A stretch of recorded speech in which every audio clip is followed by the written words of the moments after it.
Tonight, we're exploring every ghost Pokémon and the darkest secrets hidden within their spectral lore. This is a captivating topic, but I'll keep my narration calm to ensure you can still drift off to sleep. Thank you to those of you who've been joining us consistently. If you're falling asleep with us tonight, let me know in the comments how many nights in a row you've been here. And if this is your first night, just comment night 1. Now back to the video.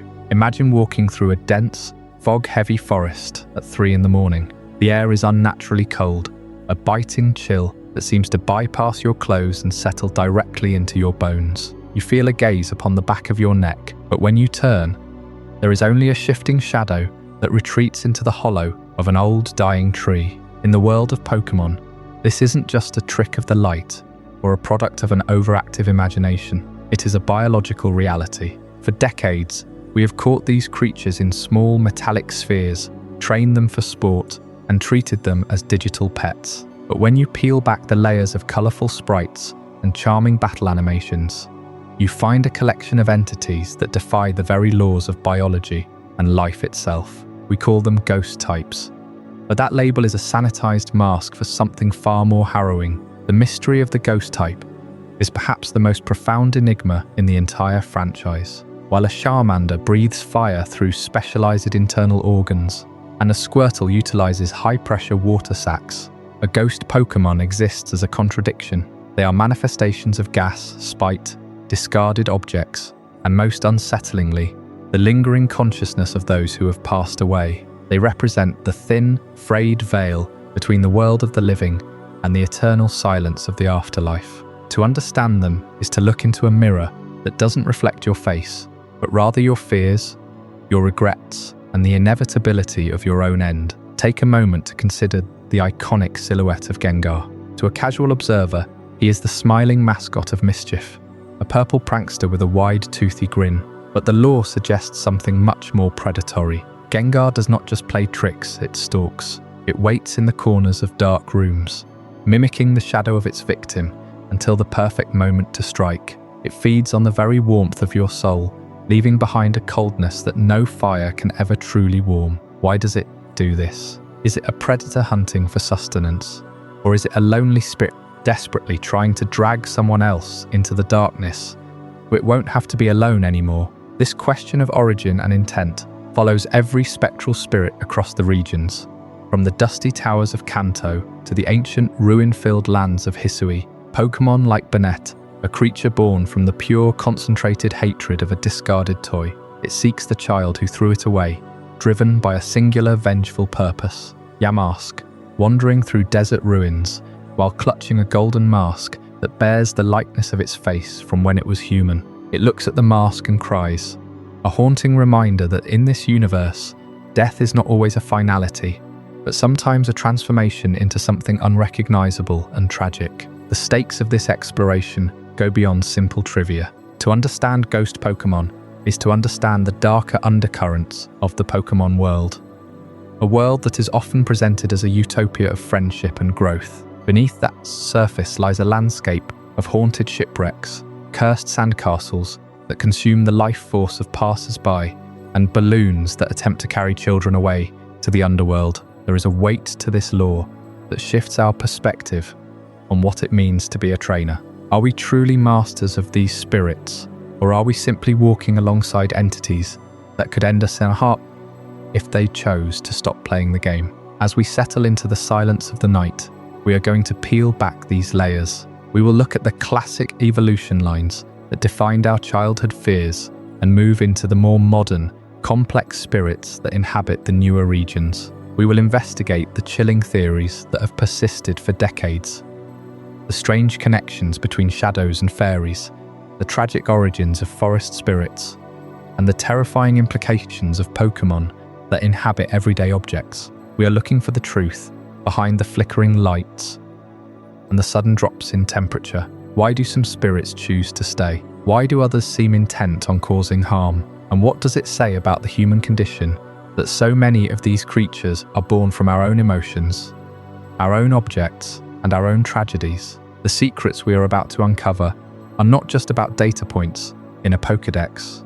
They are about the stories we tell ourselves, about the dark, the unknown, and the things that go bump in the night. Close your eyes and let the world around you fade into the background. Let the flickering light of a will-o-wisp guide you through the fog. We are stepping into the graveyard, the abandoned mansion, and the deepest parts of the woods, where the sunlight never reaches. The spirits are waiting, and they have so much to tell us, if we are brave enough to listen to their whispers in the dark. This is the complete, unfiltered history of the spectral world, where every shadow has a name and every chill has a reason. There is a moment in the Pokémon world where the rules of life and death become blurred, where the familiar comforts of a handheld adventure give way to something older, something colder, a truth that was always hiding just beneath the pixels. This is the veil between worlds, and it was woven long before any trainer ever stepped into the tall grass. The franchise, from its very first generation, introduced a quiet, almost unspoken mechanic, the presence of the dead, not as monsters to be defeated, but as residents of a parallel dimension that occasionally, deliberately, touches our own. Ghost-type Pokémon are not simply creatures of mischief or shadow. They are the evidence that death is not an end in this universe, but a transformation, and the most haunting part, we were never supposed to notice. Think back to the Kanto region in 1996. The world was small, the graphics were limited, and the story was deceptively simple. But buried inside the cartridge was a place called Lavender Town, a location that would become the crucible for everything dark in Pokémon. Lavender Town is not just a town, it is a memorial. The Pokémon Tower that rises from its center is a cemetery, a vertical graveyard for the souls of departed Pokémon. And the music, that music, composed by Junichi Masuda, the Lavender Town theme is a piece of minimalist horror that has become legendary. It uses a simple melody, but the interval between notes creates a sense of profound unease, a dissonance that many players felt physically. There are fan theories that the original Japanese version of the theme caused headaches, or even illness in children, a claim that has been debated but never fully disproven.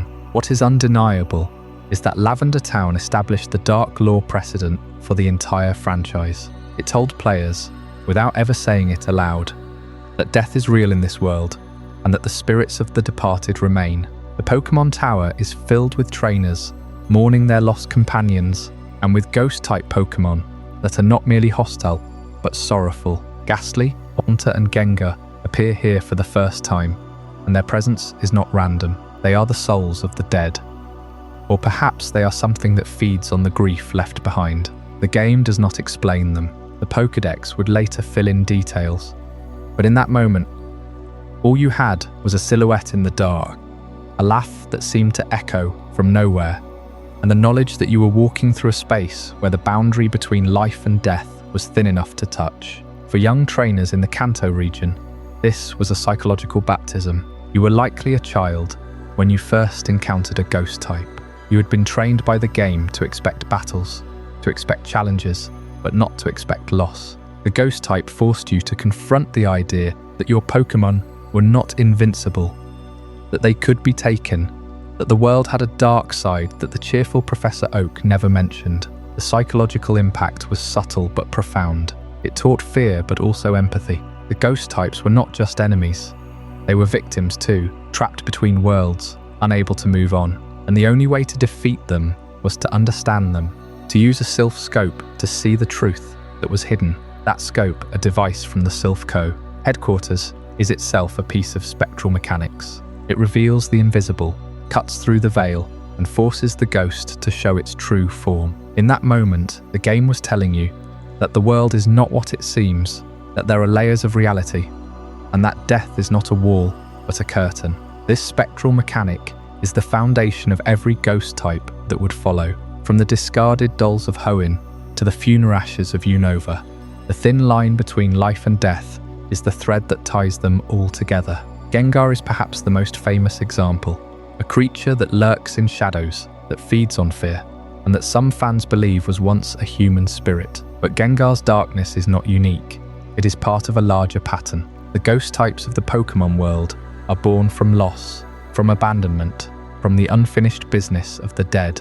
They are the echoes of things that should have ended, but did not. And the Lavender Town phenomenon was the first time that pattern was etched into the collective memory of a generation. As you wander through that tower, the music playing in a loop that feels like a heartbeat slowing down, you realize that the ghost you are chasing is not just a pixel entity. It is a representation of something real: grief, real fear, and real mystery. The psychological impact on young trainers was not just the scare of a jump cut or a sudden battle. It was the slow, creeping understanding that the Pokémon world is not safe. That even after you beat the Elite Four, even after you catch Mewtwo, there is still a place where the dead wait, and where the veil between worlds is so thin that you can hear them breathing.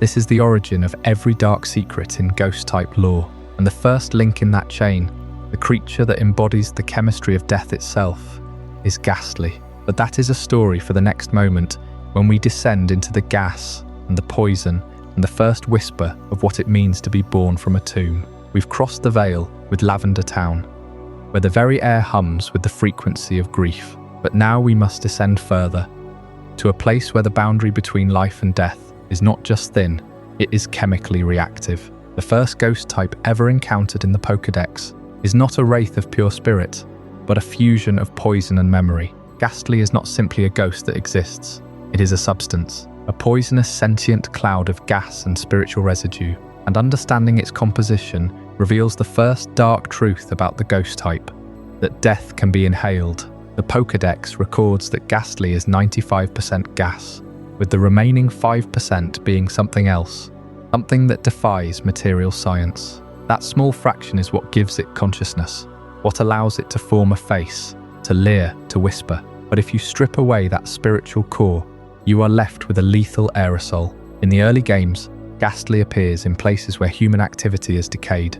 The Pokémon Tower, yes, but also abandoned structures and dim caves. These are environments where oxygen has been replaced by something stagnant, where the air itself carries a weight of neglect, and that is no coincidence. The Generation 1 games taught us to associate Gastly not just with ghosts, but with toxicity. Think of the places you find Gastly in the original games. The Pokémon Tower in Lavender Town, a graveyard for both Pokémon and memories, but also in the Team Rocket hideout, a den of poison and industrial cruelty. In the burned-out mansion on Cinnabar Island, left in ruins after a volcanic disaster, and in the caves near Fuchsia, where cool and damp and full of fumes. These are not just random spawn points, they are narrative signals. Gastly appears where something has been left to rot, where no one has cleaned the air in years. It is a creature born from the breath of decay. The chemistry of death is not a metaphor here. If a gas can be composed of sulfur,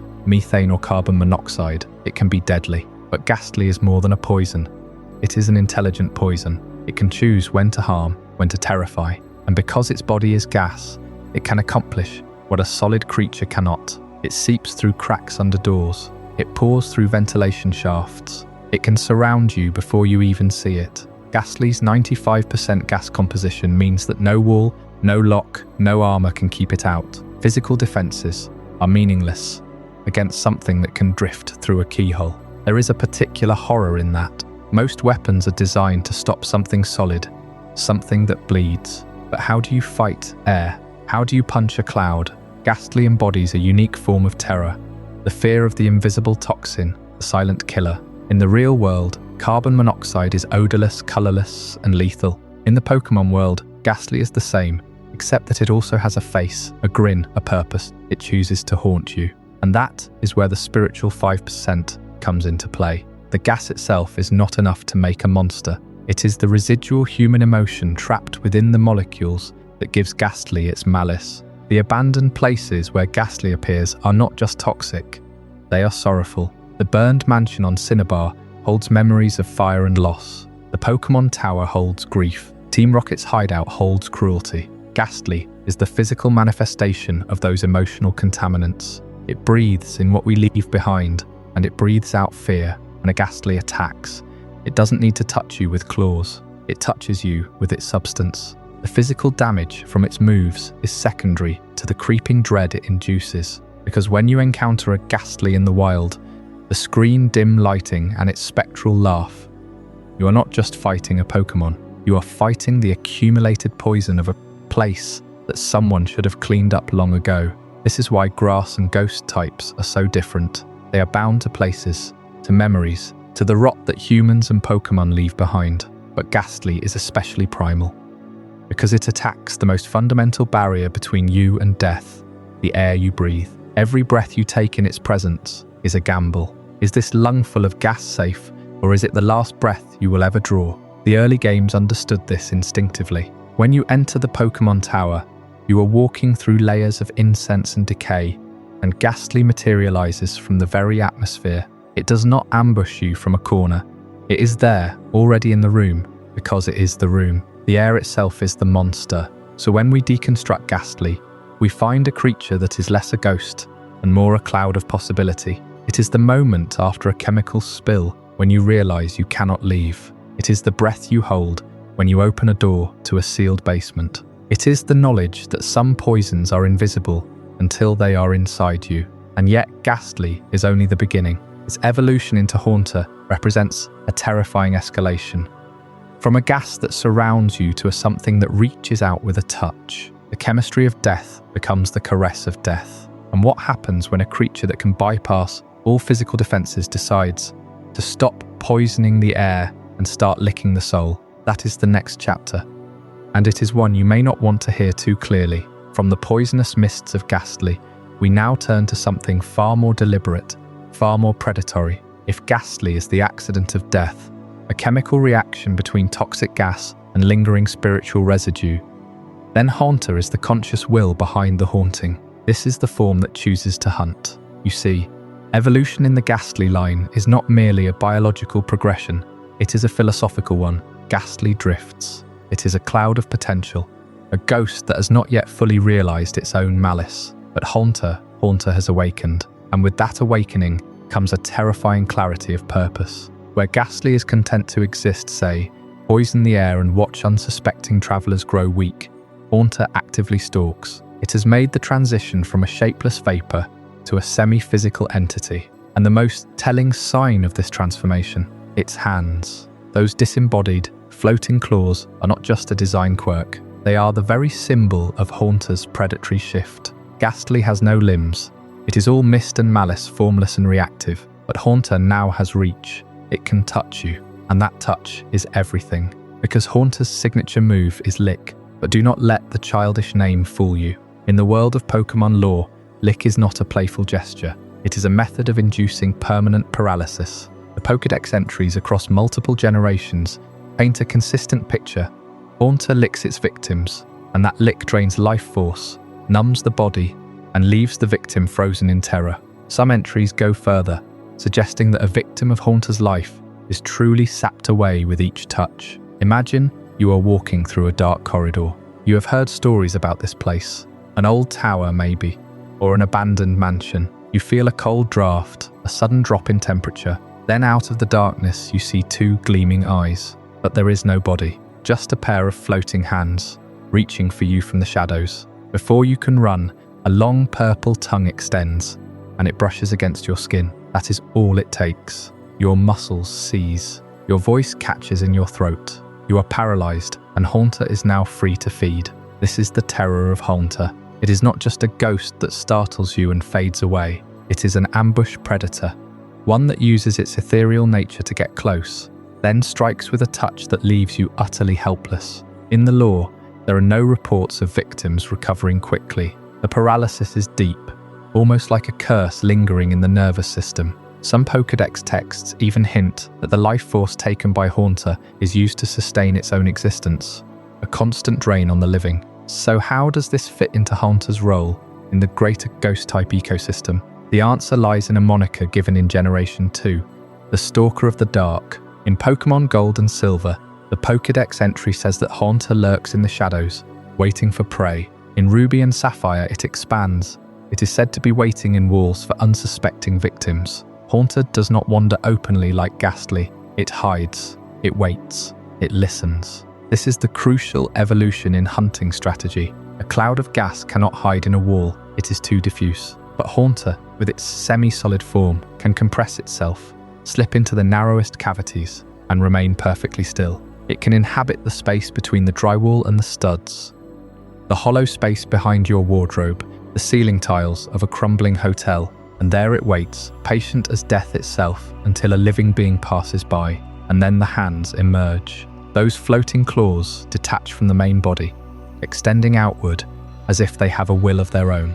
It is a sight that defies physics and biology alike, but that is the point. Haunter is a creature of the threshold, no longer fully gas, not yet fully solid, always hovering in the uncanny valley between existence and nothingness. The hands themselves deserve closer examination. In many depictions, Haunter's hands appear to be separate beings. They float independently, controlled by the central eye of the main body. Some theorists suggest that the hands are remnants of the spirits Haunter has consumed, like trophies or tools that it can manipulate at will. Others believe that the hands are actually a second pair of sensory organs, allowing Haunter to feel out its environment before committing to an attack. In the Pokémon universe, these hands are both weapon and sensor. When Haunter licks, it is often with a tongue that emerges from its mouth, but sometimes it seems to draw you in with its hands. The combination is devastating.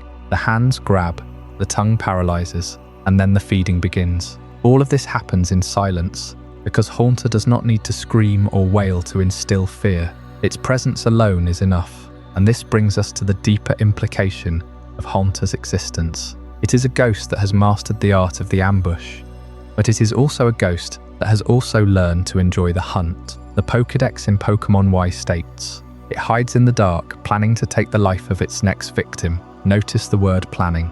That implies intent, forethought, a cold calculation that elevates Haunter from a simple predator to something far more sinister. This is not a mindless beast, it is a stalker. If you listen to the legends of many cultures, there are stories of spirits that wait in walls, that cling to ceilings, that watch from the corners of your vision. Haunter is the Pokémon embodiment of that universal fear.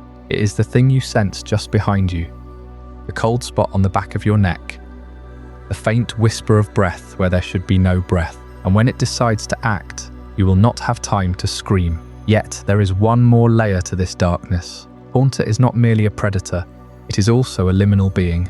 It exists between Gastly's pure gaseous state and Gengar's complete physical integration. This liminality is reflected in its ability to phase through walls, but also in its evolving consciousness. Haunter is learning, growing, preparing for its final transformation into something that no longer hides in the walls, but walks freely in the world, casting shadows of its own.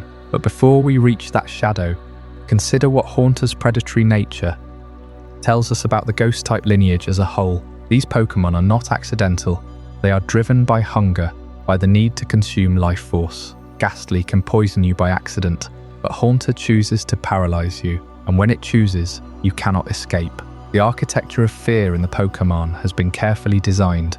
First the gas, then the stalker, then the Shadow King, and Haunter is the bridge between them. The moment when the ghost becomes aware of its own power, when it realizes that it does not have to simply exist in the dark. It can rule it, but Haunter is not the end. Its evolution is triggered not by level or by any natural process, but by trade. An exchange between trainers that mirrors the exchange of life force that Haunter itself so relishes, and once that trade is made, Haunter transforms into something far more cunning, far more playful, and far more deadly. It becomes Gengar. The Shadow King does not wait in walls. It does not hide.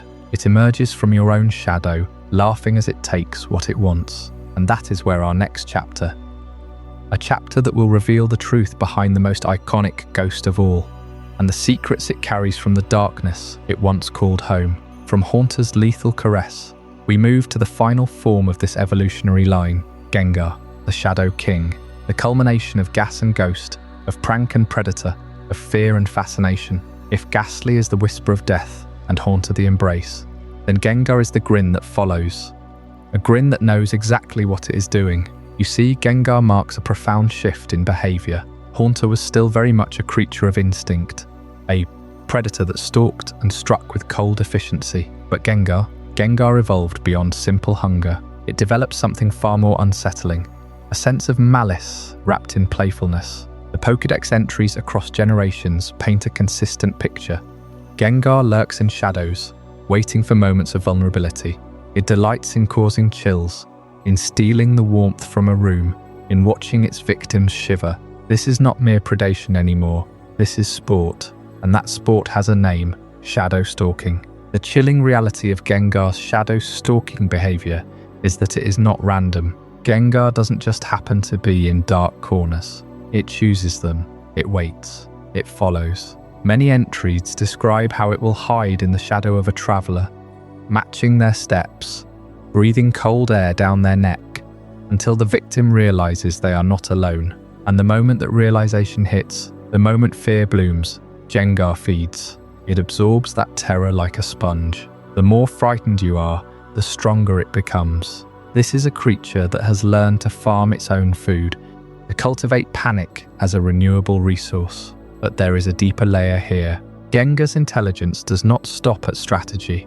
It extends into a kind of twisted artistry. It doesn't just harm, it performs. It sets up elaborate scares, plays with timing, and sometimes even lets its victims go, just so it can haunt them again later. This is the behaviour of a prankster.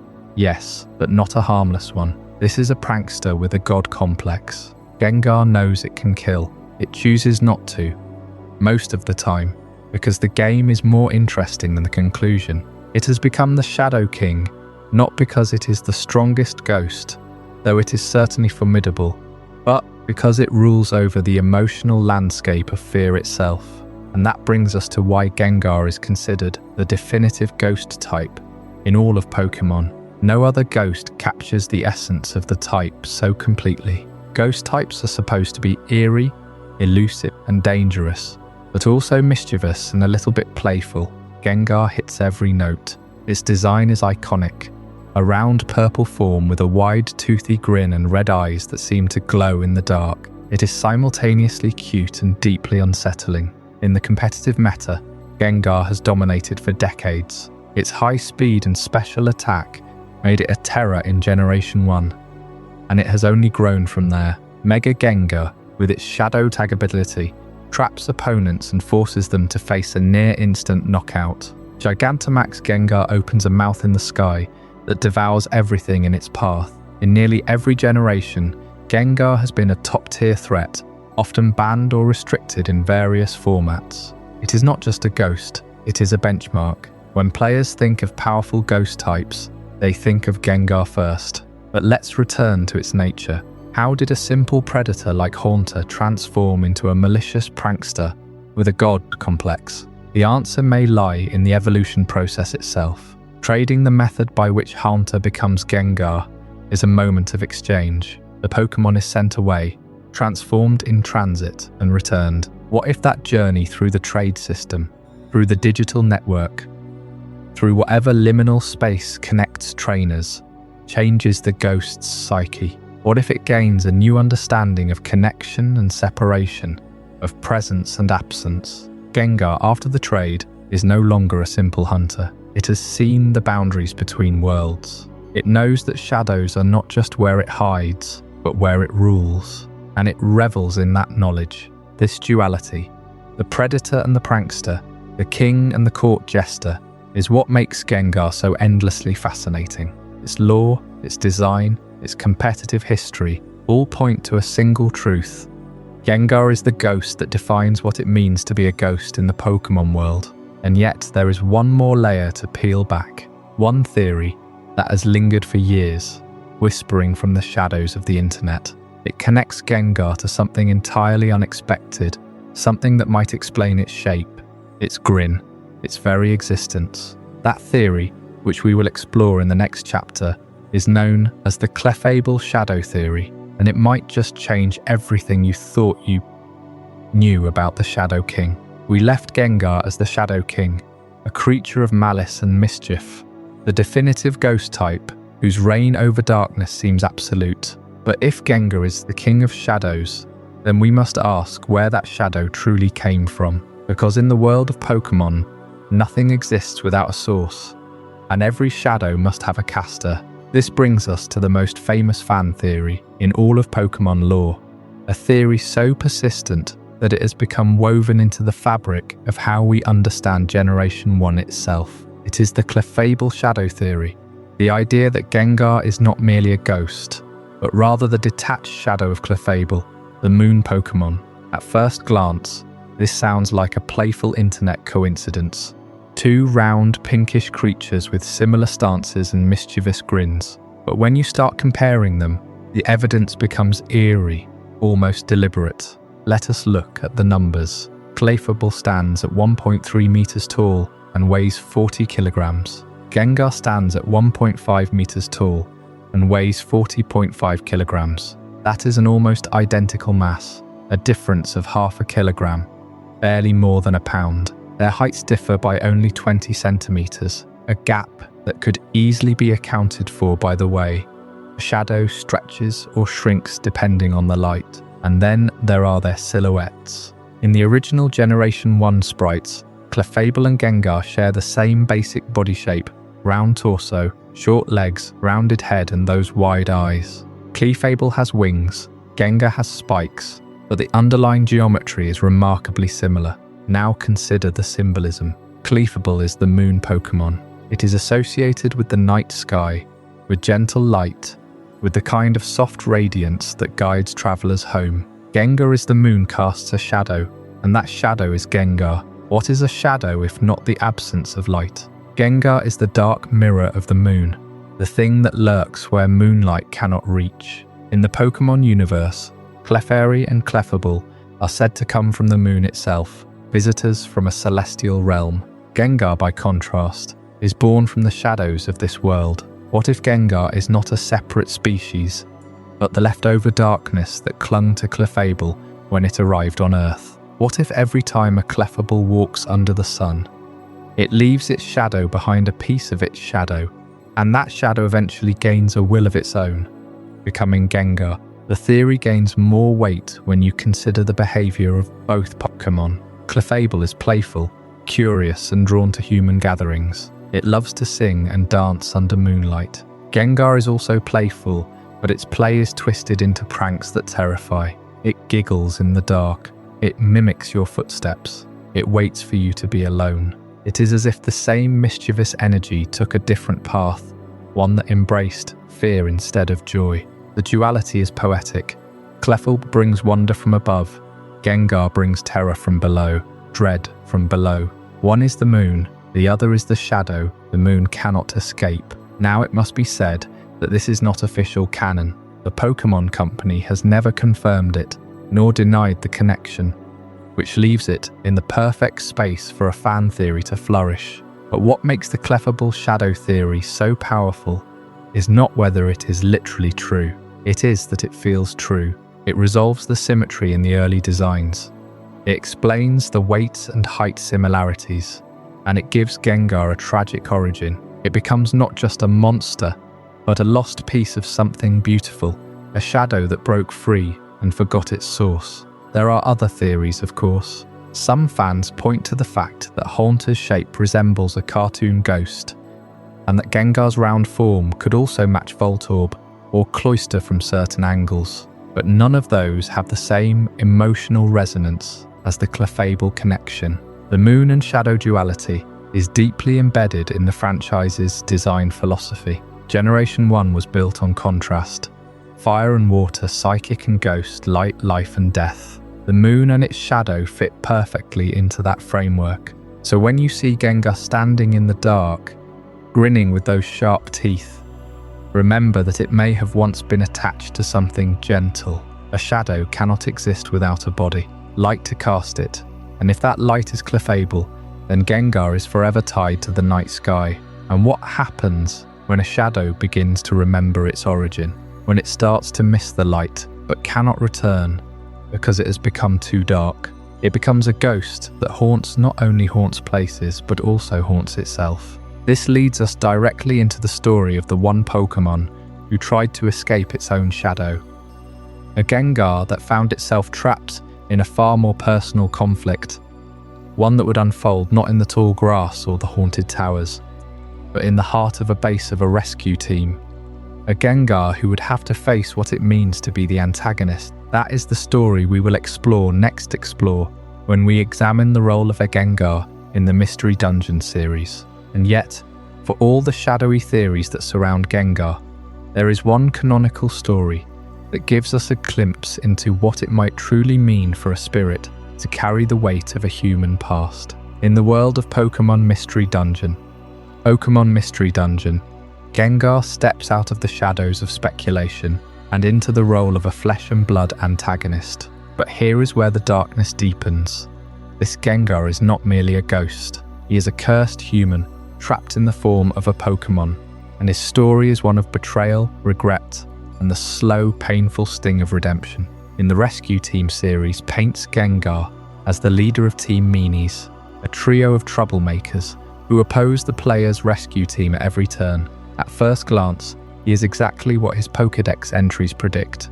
A shadowy prankster who delights in causing fear and chaos. He sabotages missions, spreads lies, and revels in the misery of others. But as the story unfolds, we learn that this malice is not born from simple evil. It is born from a wound that has never healed. The game reveals that Gengar was once human, a selfish individual who manipulated and used a Gardevoir for his own gain. His plan backfired catastrophically. In his greed, he caused a series of events led to the destruction of an entire town, and Gardevoir, as punishment or perhaps as a consequence of his own dark heart, he was transformed into a ghost-type Pokémon. He became a living shadow, cursed to wander the world as the very thing he had once feared. And the worst part, he remembers everything: the betrayal, the collapse, the cries of the innocent. He carries the guilt of a human soul inside a spectral body. And that contradiction drives every bitter act he commits. Gengar's hatred for rescue teams, especially for the player character, is not random. It is deeply personal. He sees in them the opportunity to rewrite his own story, to shift blame, to find someone else to carry the weight of his sins. He spreads the rumor that the player is a human transformed into a Pokémon, a lie that mirrors his own truth. He wants the world to see in the hero what he sees in himself, a monster. But that is the tragedy. He is not a monster, not entirely. He is a ghost who has forgotten how to be anything else. The climax of his arc comes Gengar's arc when he is forced to confront Gardevoir, the very Pokémon he betrayed. She does not attack him.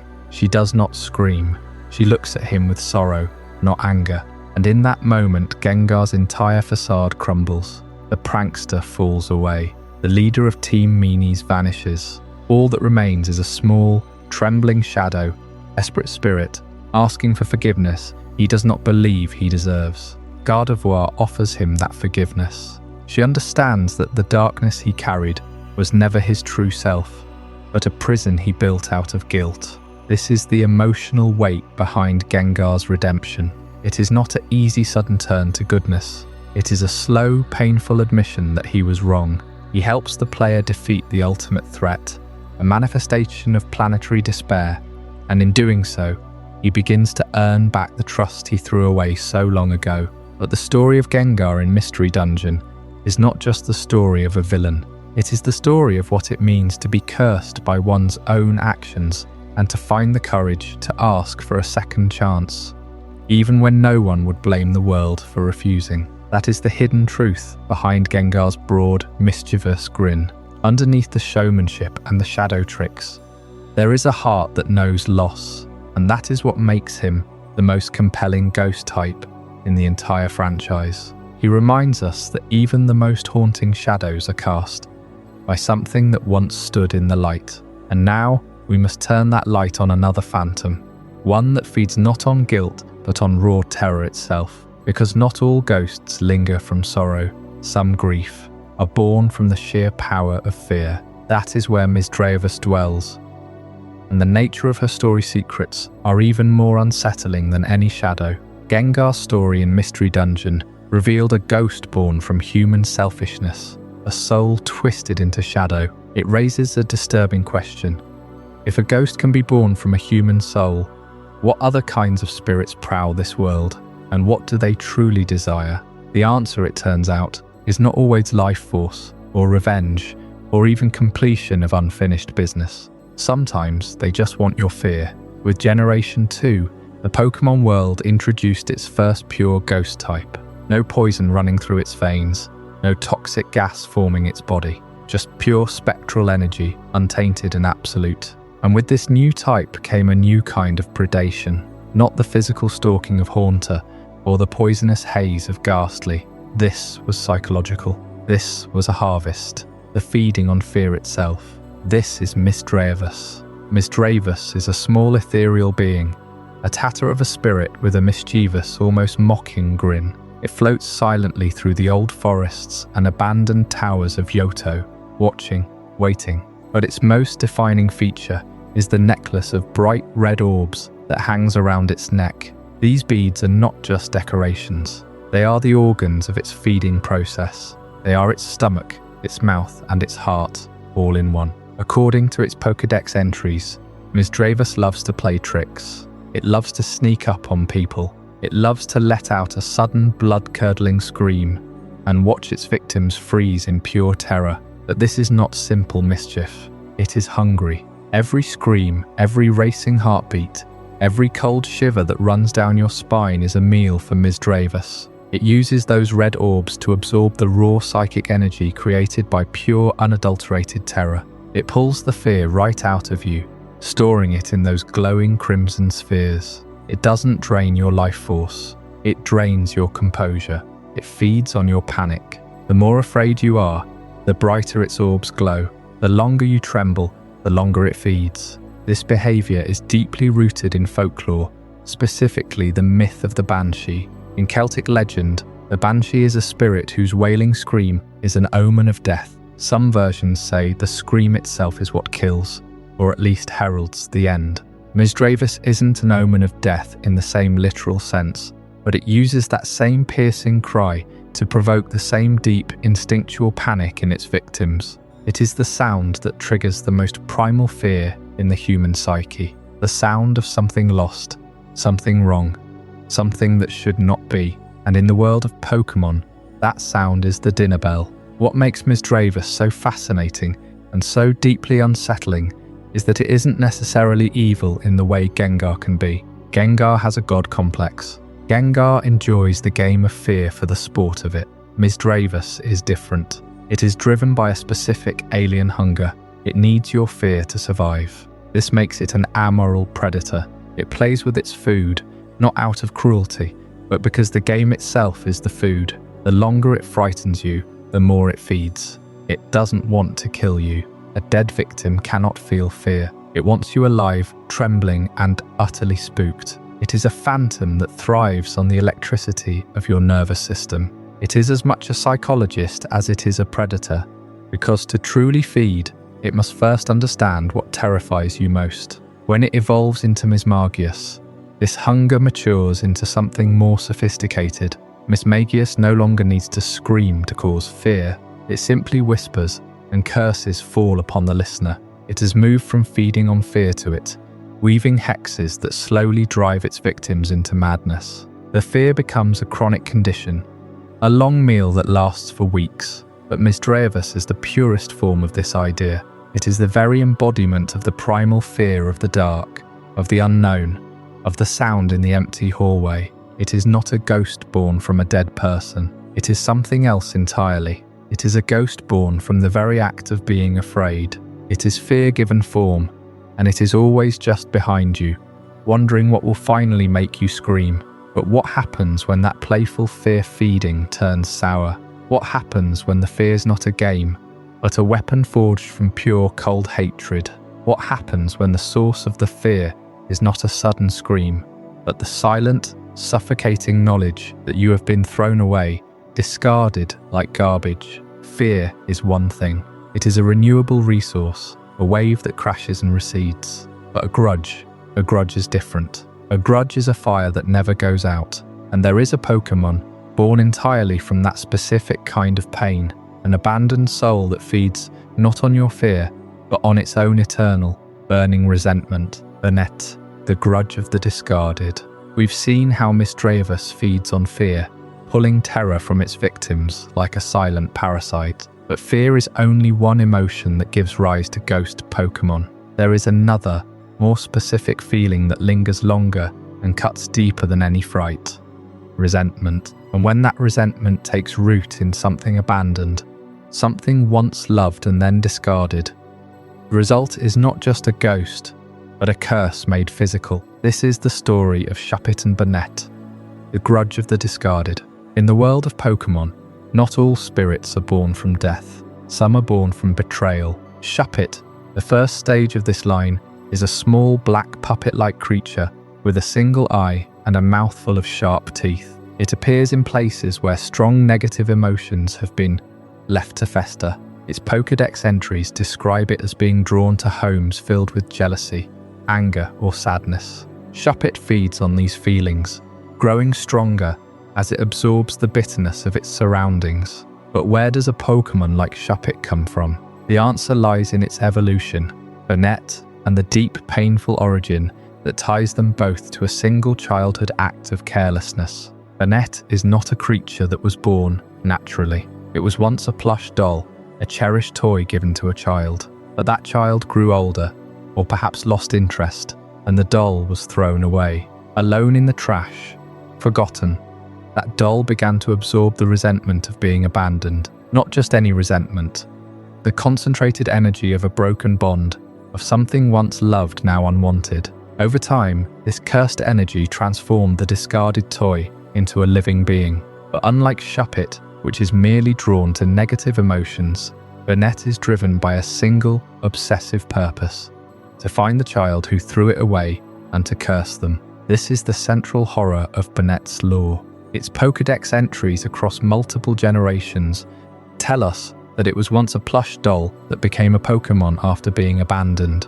It is said to wander at night, searching for its former owner, and when it finds them, it intends to curse them with the same pain it felt. But the most chilling detail comes from the Ruby and Sapphire entries. Banette is a doll that became a Pokémon through its own hatred. It seeks the child who threw it away, and it will stop at nothing to make that child suffer. Think about that for a moment. This isn't a ghost born from death, but from rejection. The doll didn't die, it was discarded. And instead of simply moving on, it used the energy of that abandonment to transform itself into a vengeful spirit. It's a powerful example of the cursed energy concept that runs through so many ghost Pokémon. The idea that strong human emotions can imbue inanimate objects with a life of their own. A beloved toy left to rot in a landfill becomes a monster driven by the need for retribution. But the story doesn't end with Banette's quest for revenge. There is also a tragic irony in its design. Banette's body is a patchwork of cloth and stuffing, held together by stitches and zippers. It carries a broken zipper across its mouth, as if its voice has been silenced. Some entries suggest that if the zipper is ever fully opened, Banette's power would be unleashed in a catastrophic way. But the zipper also serves as a reminder of its former life. The doll was once something whole, something beloved, and then it was torn apart. The stitches are scars of that loss. In the games, Banette is a pure ghost type, and its signature move is Shadow Claw or Curse, fitting its nature. But its most famous interaction is with the item known as the Banette, which allows it to Mega Evolve. In its Mega form, Banette's zipper is torn open, revealing a gaping maw and an intense, glowing eye. The Pokédex says that Mega Banette's resentment is so strong that it can curse anyone who looks into its eye. It is no longer just a doll seeking revenge. It is a force of pure spite, a curse-given form. What makes Banette so resonant is that it taps into a universal fear. The fear of being forgotten, of being thrown away by someone you love. Children grow attached to their toys, and toys, in a sense, become witnesses to a child's life. When that bond is severed, the toy is left with nothing but the memory of the love it once received. For Banette, that memory turned into hatred, and yet there is a small glimmer of hope in its lore. Some Pokédex entries note that if Banette is treated kindly, or if its original owner shows remorse, the curse might be lifted. But in the wild, Banette rarely encounters that kindness. It remains a wandering spectre, hunting for a closure that may never come. This cycle of abandonment and resentment is a thread that connects many ghost Pokémon, but none embody it quite like Banette. It is a mirror reflecting the pain we cause when we carelessly discard the things we once held dear. And as we drift deeper into the darkness of ghost-type lore, we will soon meet a spirit that takes on the role of death itself, a collector of souls, a reaper's shadow that haunts the twilight between life and the afterlife. That spirit is Duskull, and its toll is one you will not want to miss. Banette leaves us with the image of a living doll, its zipper mouth sewn shut by its own fury, searching across decades for the child who threw it away. That story is one of abandonment twisted into vengeance, a toy transformed by hatred into something that hunts. But the ghost type has another shape of death, one that does not wait for resentment to fester, one that arrives on schedule, with purpose, and with a mask that has stared into the face of mortality since before recorded memory. That shape is Duskull. The design is immediately grim. A single eye, a skull-like mask, a small cloak that billows even when it moves. Duskull moves. It looks ancient, like a figurine carved from bone from a forgotten reliquary. But what makes Duskull truly unsettling is not its appearance alone. It is the behavior that the Pokédex records with cold precision. Duskull is described as a Pokémon that haunts the homes of disobedient children. It hides in the shadows of hallways, watches from behind curtains, and waits until the child falls asleep. Then it makes its move, not to consume, not to curse, but to enforce a kind of spectral discipline. The Pokédex says Duskull is drawn to children who misbehave, that it appears to scare them into obedience. But that language implies something deeper. If Duskull is a grim reaper figure, then children are its chosen charges. It is a psychopomp in miniature, a ferryman of fear designed specifically for the young. And that raises a question that the Pokédex never quite answers. Why would a reaper focus on children? Perhaps because death does not distinguish by age. Perhaps because the concept of a child reaper is one of the oldest in folklore. The one who takes the innocent, the unfinished, the ones who have not yet earned their years. Duskull's design is that archetype distilled. It is not a skeleton in a robe, but it carries the same visual language. The single eye glows like a lantern in the dark, and when Duskull floats, it makes a sound like a bell, bowling from very softly, as if counting down something inevitable. When Duskull evolves, the transformation is not one of growth, but of emptiness. Dusclops loses the childish proportions, the small cloak, the single eye. Instead, it becomes a hulking figure, wrapped in bandages like a mummy, with a single cyclopean eye that burns red.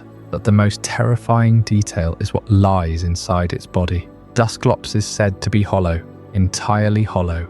The Pokédex explicitly states that its interior is a vacuum, a void of absolute nothingness, a space that resembles a black hole. Whatever enters that darkness is simply gone, and Dusclops' diet is darkness itself. It absorbs light, it devours shadows, it pulls matter into its empty core. In some entries, it is said that Dusclops can crush anything it grabs with its powerful hands. But the real horror is that the thing it grabs is then drawn into its own body, never to be seen again. This is where the line between ghost and cosmic horror blurs. A black hole inside a bandaged body. A creature that eats not just life, but the very absence. It is a walking tomb that sucks everything into a point of infinite density, and yet the cycle continues. Dusclops evolves further into Dusknoir, and Dusknoir is not just a bigger hollow void. Dusknoir emerges as something far more deliberate. Its design includes an antenna on its head, a belly mouth that opens like a portal, and a single eye that seems to stare through reality itself. The Pokédex explains that Dusknoir acts as a psychopomp, a guide for souls, but not just any guide. Dusknoir receives broadcasts from the spirit world, radio waves, transmissions from the dead. It hears the calls of lost spirits and responds to them. It leads them into the afterlife. The antenna is not decoration. It is a receiver for the voices of the dead. Imagine that signal, a constant low-frequency hum that only Dusknoir can hear. It moves through the dark, guided by that static, to find the souls that are stuck, or confused, or angry. And then it opens its belly mouth, and the light of the spirit fades into its void. It is not malevolent. It is dutiful. Dusknoir is death as a routine, death as a job, death as a cosmic janitor. It does not punish or reward, it simply collects. That is why the line ends where it does. Duskull targets children, Dusclops absorbs everything, Dusknoir guides the dead. They are three faces of the same process: the approach, the void, and the transition. But there is a deeper dread here. What about the children Duskull haunts? The ones who were disobedient? If Duskull is a reaper that targets them, and if Dusknoir then leads souls to the afterlife, then the implication is that Duskull's haunting is not just a scare tactic, entirety. It is a warning, and those who do not heed the warning, they become part of the void. The folklore of the Grim Reaper rarely spares the innocent. Duskull's species is a reminder that in the world of ghosts, death does not ask for permission. It wears a mask,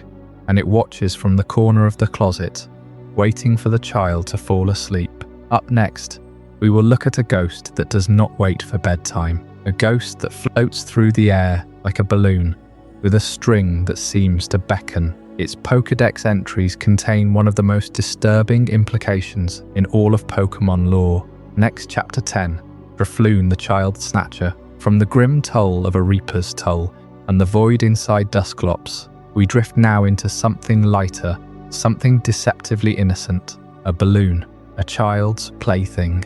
But in the world of Pokémon, innocence is often the mask for the deepest unease. Drifloon. Its name is almost playful, its form a simple purple balloon with a pinwheel for a tail and two bright, curious eyes. In the games, introduce it as a normal sight in the Sinnoh region, especially around the Valley Windworks. But look closely at its Pokédex entries and the air changes. In Platinum, it says explicitly that Drifloon tugs on children's hands, pulling them toward the afterlife. Not a threat, but a process. A gentle, horrifying drift. You see, Drifloon is not a ghost born from a human past. It is something else entirely. A wandering spirit that formed around a balloon caught in the wind. But its purpose is disturbingly specific. It is said to seek out children because they are lighter, more curious, more easily led. The event that makes this hauntingly real happens every Friday at the Valley Windworks. In the games, if you go there on a Friday, a lone Drifloon appears, floating silently near the building. You can catch it. But why that day, that place? The Valley Windworks is a source of energy, but it also sits near a known habitat for wild Drifloon. Over time, local folklore in Sinnoh built around this. Children are warned not to grab a Drifloon's strings, because if you do, you might never let go. The Pokédex is careful to note that Drifloon itself grows bigger and sturdier as it absorbs the life force of those it takes. Each one it carries away adds to its own strength. But it doesn't end there. Drifloon evolves into Drifblim, a massive floating balloon-like being. And here the lore deepens, because Drifblim's body is described as being filled with a collection of lost souls. Not just one child, but many. Drifblim is a congregation of the departed, travelling together, infinitely patient, aimless across the skies. Some entries say it carries passengers like a ferry, but there's no return ticket. The souls inside are restless, moaning softly at night. That's why Drifblim's presence is often missed, why it drifts so silently. It is burdened, full of the spirits of those who were led astray. Now consider what kind of Pokémon Drifloon represents. Not a demon, not a curse, but a slow, gentle, fatal allure. A child's hand reaching for a balloon tied to nothing. The moment of trust before the drift. And the Valley Windworks, that lonely building on a windy hillside, becomes a threshold where the living and the dead living meet. In Sinnoh's folklore, Friday is not just a day for catching Pokémon. It's a day to remember that some doors in the world don't open inward or outward, they open into shadow. And if Drifloon is the ferry of the innocent, what then of the locked and bound? What of the spirits that are not free to drift, but are sealed, trapped, counted in numbers that are anything but innocent? There is a Pokémon made of 108 souls, each one a story of resentment, held together by a single keystone. That is a chapter waiting to be opened. And once opened, it never closes. Before we dive deeper into this incredible journey, I'm curious. Where in the world are you watching this from? Drop a comment below and let our global community know. And if you're finding this as mind-blowing as I am, hit that like button to help more people discover this story. After the dark tale of Drifloon and its child-snatching ways, it might feel like we have reached the peak of disturbing ghost-type lore in Sinnoh. But the region holds another legend, one that is far older, far more deliberate, and far more terrifying. This is not a story of a lost child or a discarded toy. This is a story of a prison built from malice, a seal crafted by human hands, and a spirit that is not one ghost but 108. Enter Spiritomb. To understand Spiritomb, you must first understand the Odd Keystone. In the games, the Odd Keystone is a peculiar rock found in the underground tunnels of Sinnoh, or sometimes given by an NPC. It is described simply as a stone that is filled with odd energy, but its purpose is anything but simple. When you take that keystone to the Hallowed Tower, a lonely structure on Route 209, and place it into the slot at the monument, something ancient awakens. The tower itself is a memorial, surrounded by tall grass and the sound of wind. It stands as a marker, a lid on a tomb that should never be opened. The ritualistic summoning of Spiritomb is not a simple matter of flipping a switch. In the original games, you must interact with the Hallowed Tower with the Odd Keystone in your bag, and then you must speak to 32 people in the underground, gathering their hidden whispers. Some say you are collecting souls or fragments of will. In more recent games, the method changes, but the core remains. You must amass a number of interactions, often 32 or more, to open the seal. Why 32? Some believe it is a numerical echo of the 108 spirits, a smaller, manageable count that acts as a key. The keystone itself is not magical. It is a vessel. It is the lock that, when turned, calls the imprisoned horde to manifest. And what is that horde? Spiritomb is the collective form of 108 wicked spirits. The Pokédex is explicit. These spirits were bound together for their misdeeds. They were so evil, so corrupt, that no single punishment could contain them. Instead, they were fused into a single entity, a living prison of malice. The keystone and the tower are the physical anchors that keep them from dispersing. The tower is a shrine of containment. The keystone is the key that can either lock them away or let them out. Now, the number 108 is not arbitrary. It is a deeply significant number in Buddhism. Concept is that human desire or earthly temptation is often described in terms of 108 bono, or earthly passions. These are the attachment, the anger, the greed, the ignorance, and the craving that bind a soul to the cycle of suffering and rebirth. In many Buddhist traditions, bells ring 108 times to cleanse these impurities. New Year celebrations often involve 108 chimes to let go of the previous year's stains. So when Spiritomb is described as containing 108 spirits, it is a direct parallel to the idea of 108 defilements. Each spirit represents a single temptation, a single sin or source of suffering. They are not just evil. They are the very essence of what keeps a soul trapped. The punishment is therefore poetic. These spirits are imprisoned together, forced to share an eternal existence, each one amplifying the other's torments. They cannot escape because they are bound by the very vices that define them.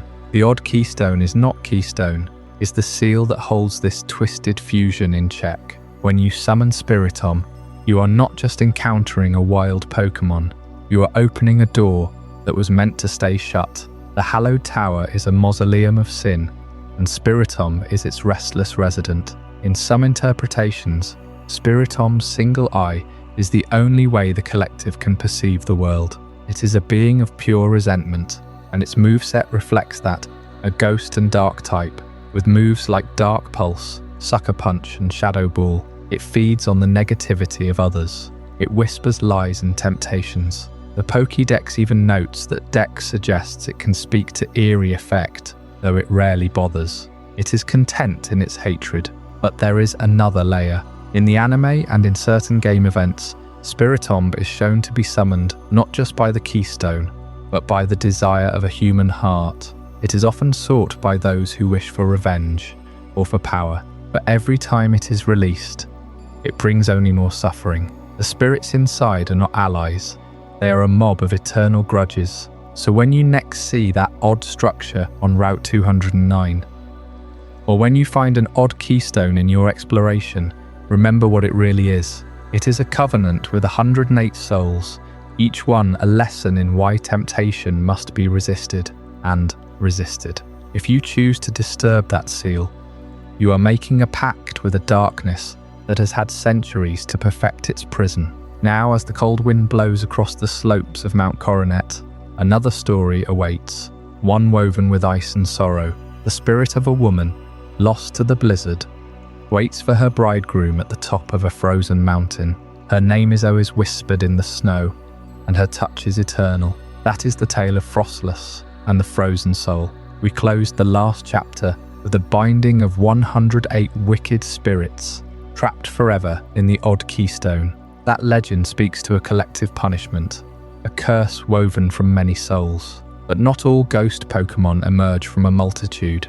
Some are born from a single devastating moment, and few moments are as cold as the one that gives life to Froslass. Froslass is a Pokémon of ice and snow, but also of ghostly presence. Its Pokédex entries across the generations tell a story that is both beautiful and terrifying. The most common origin tale is that Froslass was once a woman who became lost in a blizzard on a snowy mountain. She froze to death, and her spirit refused to leave the peak where she perished. But that is only the beginning. The spirit of that lost woman did not merely drift aimlessly. It transformed, taking on a new form, a spectral figure draped in a white kimono, a frozen mask covering her face, and icicles hanging from her hair like twisted horns. She became a predator, and her prey are almost always human. Froslass is known to have a particular fondness for male hikers. The lore says she will appear on the mountain trails, as if beckoning for help, luring those who stray too far from the path. Some entries describe her as a blizzard incarnate, using the snow to trap her victims. But the most chilling detail is what she does with them after. Deep inside her cave, or high in the snowy peaks she calls home, Froslass keeps a collection. She freezes her victims solid and leaves them standing erect, posed like grotesque trophies. They become ornaments in her icy gallery, a testament to her hunting. The Pokédex entries in both Diamond and Pearl mention this directly. She freezes her prey and then proudly displays them. It is a macabre habit, and one that underscores the duality of this Pokémon. On the surface, Froslass is stunning. Her design is elegant, almost graceful. The flowing white kimono, the gentle curves of ice, the way she floats silently through snowstorms. She looks like a winter spirit from a peaceful fairy tale. But beneath that beauty lies a cold, calculating hunter. She does not act out of malice, not exactly. She is simply following the instinct of her own frozen soul. She is a ghost of loss, and loss has a way of repeating itself. The tragedy of Froslass is not just that she died alone in the snow. It is that she now causes the same fate to befall others, trapping them in the same endless winter. She is both victim and predator, and her elegant appearance only makes the horror deeper. How many hikers have seen her gliding through the blizzard and thought she was a rescue, only to become the next frozen statue in her collection? That contrast between beauty and cold-blooded nature is what makes Froslass one of the most haunting ghost Pokémon. She is not a mindless spectre. She is a spirit with a story, a memory, and a terrible hunger for company, even if that company is frozen forever. And as we move from these stories of spirits born from loss, we must soon turn our attention to something entirely different. A ghost that does not haunt a mountain or a cave, but that hides inside the machines we use every day. That is the story we will explore next in Chapter 13, Rotom, the Poltergeist in the Machine. We left Froslass frozen in her mountain cave, her icy domain sealed off from the living world. But the realm of spectral Pokémon holds another kind of possession, one that does not haunt the wilderness or stalks the wilderness, but rather dwells within the very walls of our modern lives. This is the story of Rotom, the poltergeist in the machine, a creature that redefined what it means to be a ghost type by ghost, not by haunting graveyards or ruins, but by taking over the appliances we rely on every day. Rotom was first documented in the Sinnoh region during the 4th generation of Pokémon exploration. Its discovery came not in a tower or a forest, but inside the decaying mansion on the edge of Eterna Forest, a place known as the Old Chateau. The Old Chateau is a crumbling building filled with dust and silence, and it had long been whispered about in local folklore. Children speak of seeing floating lights in the broken windows, of hearing the hum of electronics that no longer draw electricity. It was there that a researcher named Karen, working under the dubious auspices of Team Galactic, began to take a serious interest in the unexplained phenomena. Karen was not a man of sentiment. He was a scientist with a cold, calculating eye, and his research notes on Rotom are some of the most unsettling documents in the Pokémon world. He described entering the chateau's back rooms, following a faint glow, and finding a small, plasma-like entity flickering inside an old television set. The screen was blank, but the creature inside seemed to respond to his presence, shifting colours and shapes. Karen noted that the entity appeared to be intelligent, even curious, but he also recorded that it caused the surrounding electronics to malfunction. Lights flickered, a radio turned on by itself, and a strange heat emanated from the set. He hypothesized that Rotom was not born of death like most ghosts, but rather a byproduct of electromagnetic fields and residual human emotion, a spirit of electricity and mischief. This discovery was revolutionary. Rotom did not feed on fear or linger near human souls. Instead, it sought out machines. It was a ghost that possessed technology, and in doing so, it completely redefined what it meant to be a ghost-type Pokémon could be. Before Rotom, ghosts were tied to organic decay, abandoned dolls, lost children, reapers of death. But Rotom proved that a spirit could inhabit the inorganic, the synthetic, the modern. It turned the home into a supernatural hunting ground. Your refrigerator, your lawnmower, your fan, your washing machine. These became potential vessels for a poltergeist. The moment Rotom takes possession of an object appliance, it fundamentally alters the object's function and appearance. It gains a new form, a new type combination, and a new personality tailored to that machine. In a microwave, Rotom becomes a heated, electric being that cooks from the inside out. In a fan, it becomes a whirlwind of cutting air. In a lawnmower, it becomes a spinning blade of vegetation. In a washing machine, it becomes a vortex of soapy water.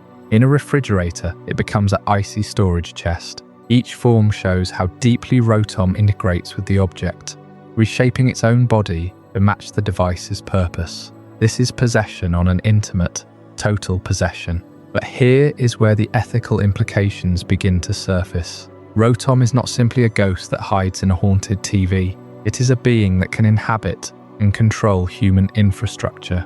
Think about what that means for a moment. A Rotom could possess a smartphone, a car, a traffic light, an elevator, power plant. In the game's Wii Pokémon world, Rotom is known to be mischievous rather than malevolent. Its Pokédex entries describe it enjoying pranks, turning clothes inside out, and making household appliances move on their own. But the potential for conscious interference is terrifying.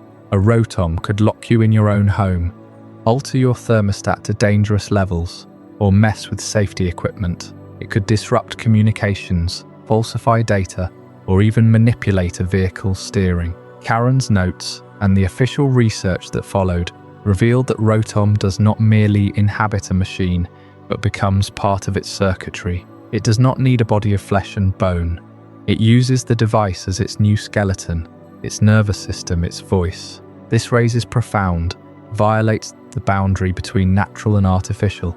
It raises the question, if a ghost can possess a toaster, can it possess a computer? Can it inhabit an entire network? The thought is chilling, because we as a society have become utterly dependent on digital technology. A single Rotom with malice could shut down a city block or worse. Fortunately, the Rotom encountered in the wild are often playful, rather destructive. They seem to enjoy human interaction, especially when humans figure out how to clean its possessed machines. There is even a story from a young trainer in Jubilife City who discovered a Rotom inside a broken television.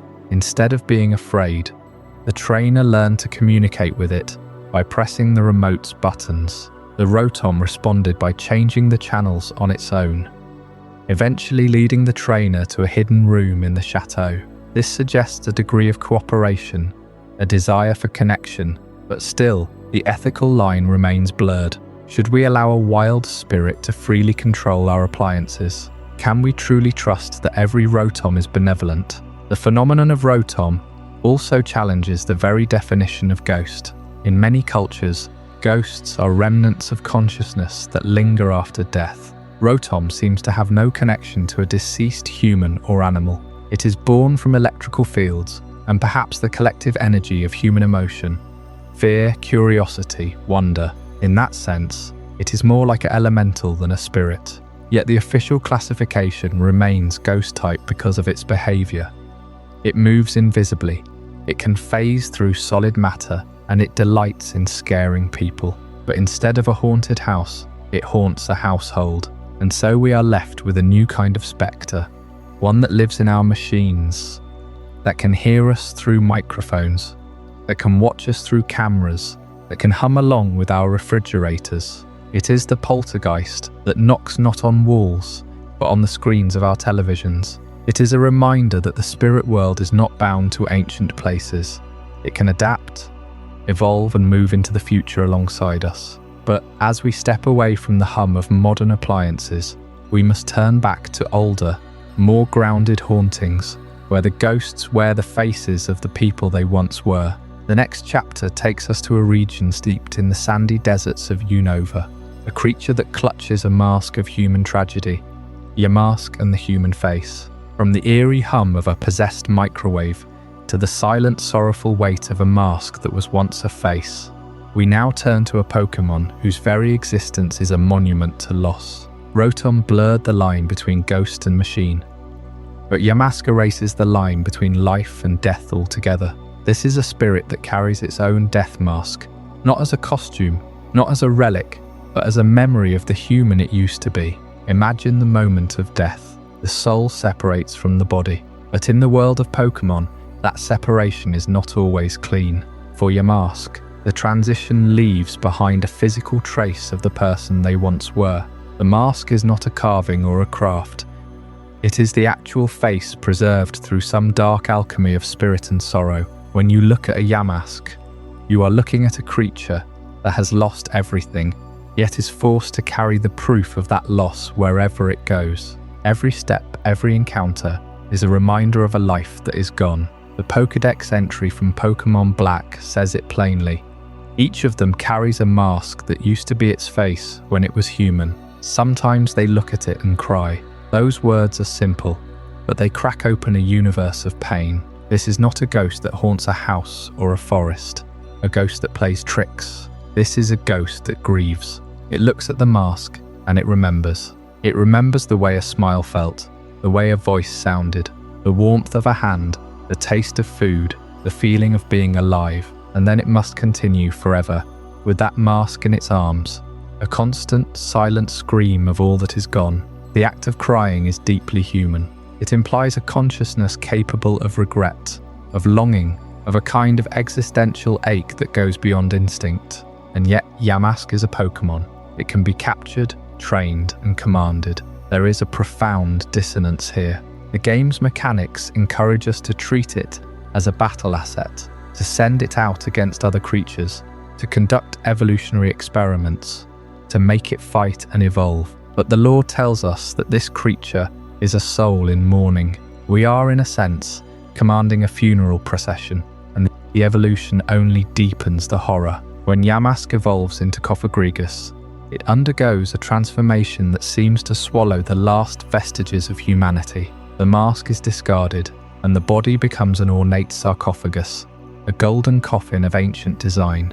The Pokédex for Cofagrigus in Pokémon White states, "It has been said that they swallow those who get too close and turn them into mummies. They like to dress up in their gold coffins to show off their sense of style. That last sentence is almost playful, but the implication is chilling.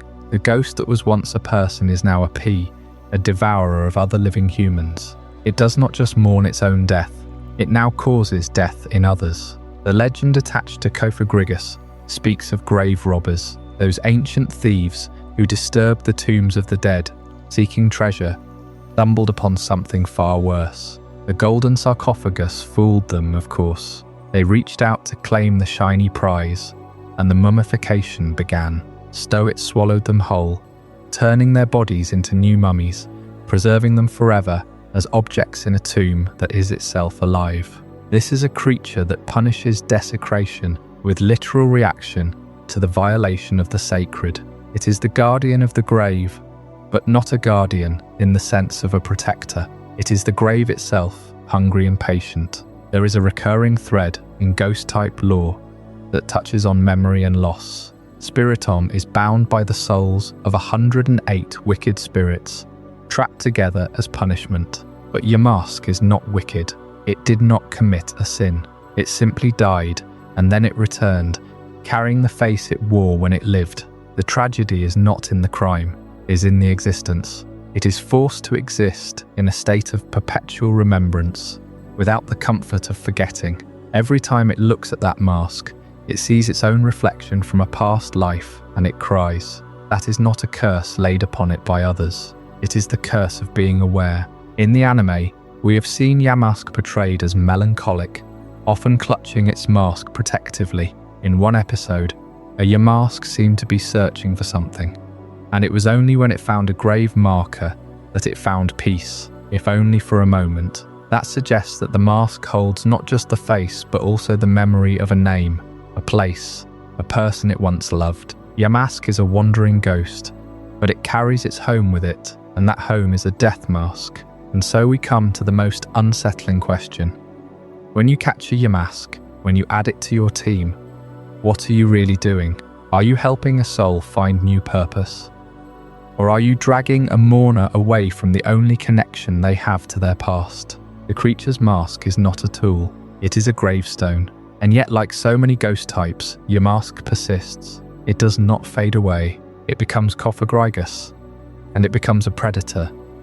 But perhaps that transformation comes from a need to stop remembering. If you become something that no longer recognizes its own humanity, maybe the pain of the mask fades, or maybe it only grows, buried beneath layers of gold and sarcophagus stone. The legend of grave robbers being turned into mummies is a cautionary tale about greed, but for Poltergeist itself, the crime of stealing from the dead is merely an invitation. The real story is that every mummy in its collection is a human being that was once alive, just as the Yamask was once human. The cycle does not end when the mask is left behind. It repeats, and each time, another soul becomes another trophy. As we prepare to step away from the deserts of Unova and into the chill of ancient mansions lit by ghostly flames, we must ask, if a ghost can cry over its own face, what happens when that flame is used to steal the heat from the living? That is the question that will consume us when we turn to a Pokémon that uses light not to guide, but to drain. A flame that seduces, then extinguishes. But that story must wait until our next chapter. Litwick, the Life Force Siphon. For now, let the image of Yamask linger, a small figure in the shadows, holding a face that used to be its own, weeping in silence. There is no comfort in this knowledge, only a deeper understanding of the haunted world beneath the surface of every Pokémon encounter. Sleep, and remember that some masks are not meant to be worn. The mask that Yamask carries is not just a relic of a human life. It is a constant window into a death that refuses to let go. To look at that clay face is to see the ghost's own former identity, frozen at the moment of transition. And it is deeply unsettling, because it suggests that the spirit is aware of what it lost. It weeps when it sees that face, and yet it cannot stop carrying it. That is the weight of unfinished grief, or perhaps the weight of a soul that does not fully understand it has become something else. Now, let us turn from that ancient, sorrowful remnant to a Pokémon that embodies a far more active, predatory kind of haunting, a Pokémon that does not mourn the living, but actively seeks them out like a flame drawn to fuel. I am speaking, of course, of Litwick and the entire line that grows from it. On the surface, Litwick is one of the most deceptively cute ghost types in the entire Pokédex. A tiny, candle-like creature with wide, luminous eyes, a gentle flame flickering from its head, and an almost innocent expression. You might imagine yourself encountering one in an old mansion and feeling more warmth than fear, but that warmth is an illusion, because Litwick is in its own quiet way a vampire. The Pokédex tells us that Litwick's flame burns by siphoning the life force of those who draw near. It does not produce heat from any conventional source. Instead, it feeds on vitality. The light it emits is not just a beacon, it is a lure, and the flame itself grows brighter as it drains more life. The more energy it takes, the more alluring it becomes. This is a creature that has evolved a perfect trap. It makes itself beautiful and warm, and then it consumes the very energy that is drawn toward it. Think about that for a moment. In nature, many predators use camouflage or ambush, but Litwick uses an almost hypnotic invitation. It does not chase, it waits, and the flame it holds is not a threat, but a promise of light in the darkness, of comfort in a world that is often cold and frightening. And when you see that small flicker, your instinct is to move toward it. That instinct is exactly what feeds it. And as Litwick grows, that predatory strategy only becomes more refined. When it evolves into Lampent, the change is not just physical, it is tactical. Lampent takes the form of a small, armless candelabra, and it no longer simply wanders dark places. It learns to wait in the most strategic location of all, the threshold between life and death. Consider the descriptions we have from the games. Lampent is said to hover near hospitals, particularly in rooms where people are close to passing away. It does not attack. It does not need to. It simply waits, absorbing the life force that is already being released as a person's final moments unfold. Its flame is said to burn especially brightly when it feeds on the spirits of the dying. And here is the darkest part. It is not just feeding on energy in a passive way, it is stealing souls before they can move on. There is a terrible efficiency to this behaviour. Lampent positions itself where normal ghosts might be drawn to death, out of grief or memory.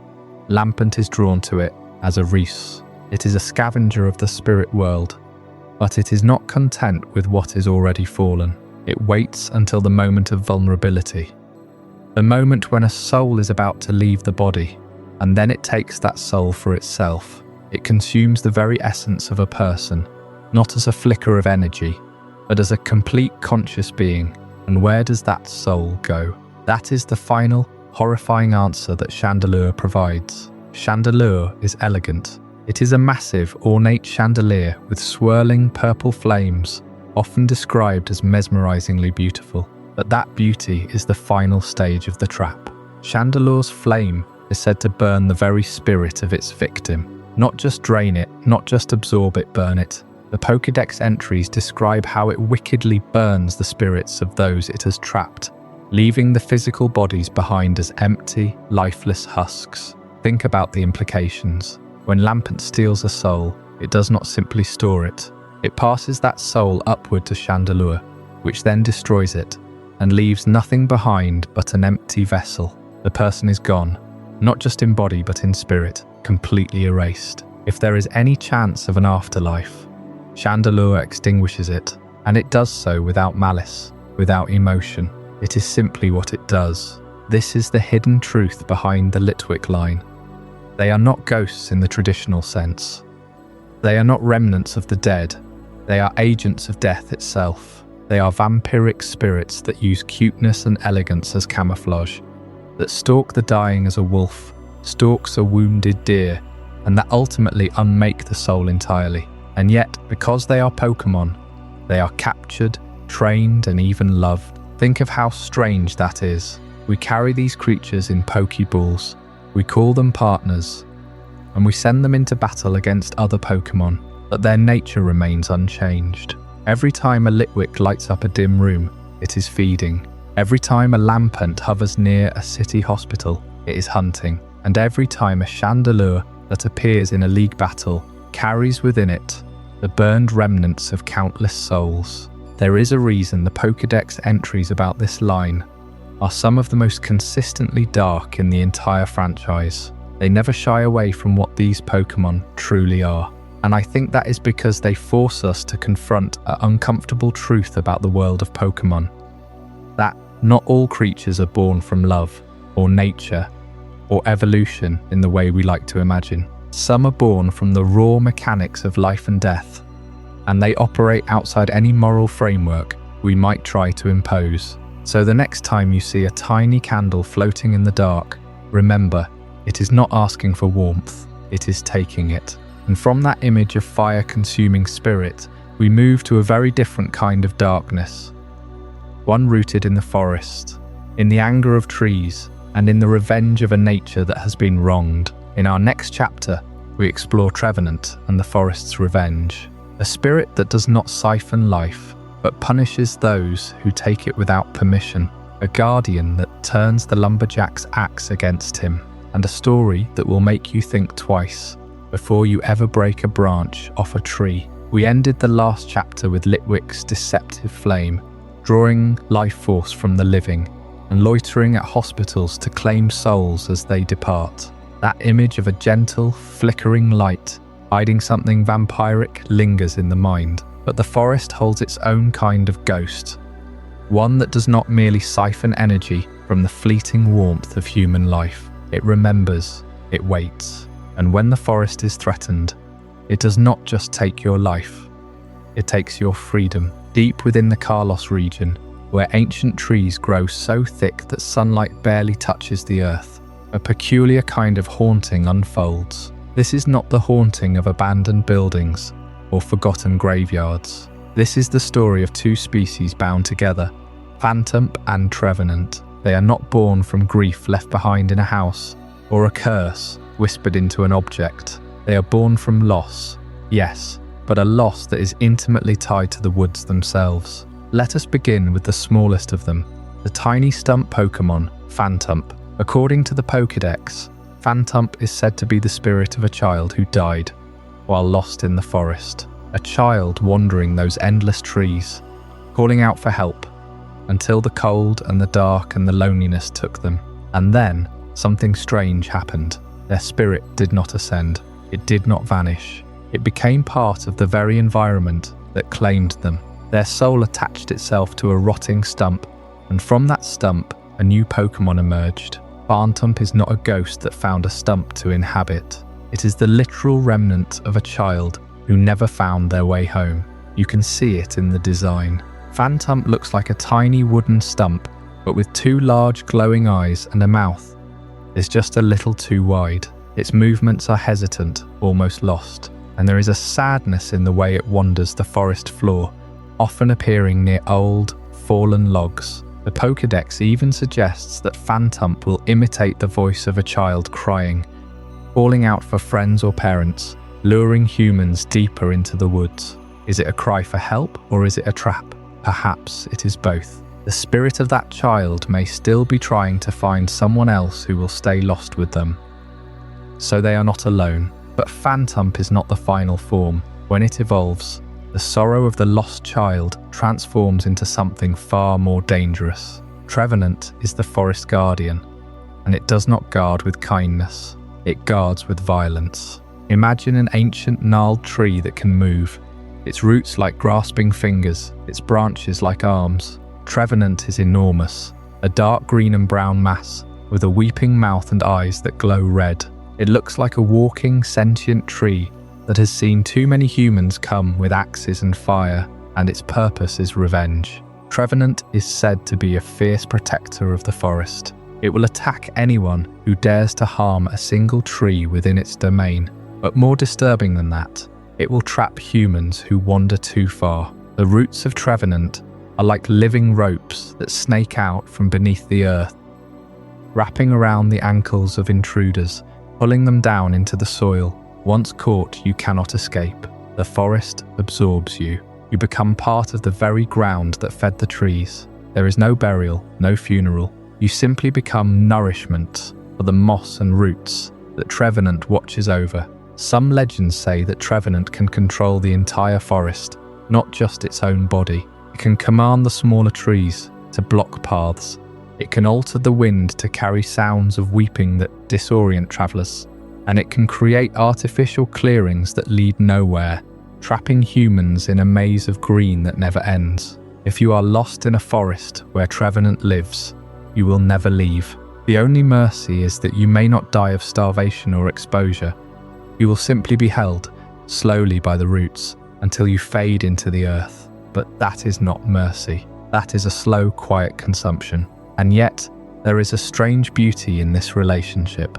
The forests of Kalos are lush, ancient, and untouched by human industry. That is not an accident. The ghost-type Pokémon that dwell there, Bantump, Trevenant, and others, form a symbiotic web with the natural world. Ghost types are often seen as destructive or parasitic, but in this case, they are guardians of a fragile balance. The forest gives them a home, a body, a purpose. In return, they ensure that no one cuts down a single tree without paying a price. It is a pact between spirit and soil, between death and renewal. The spirits of the dead children become the defenders of the living forest.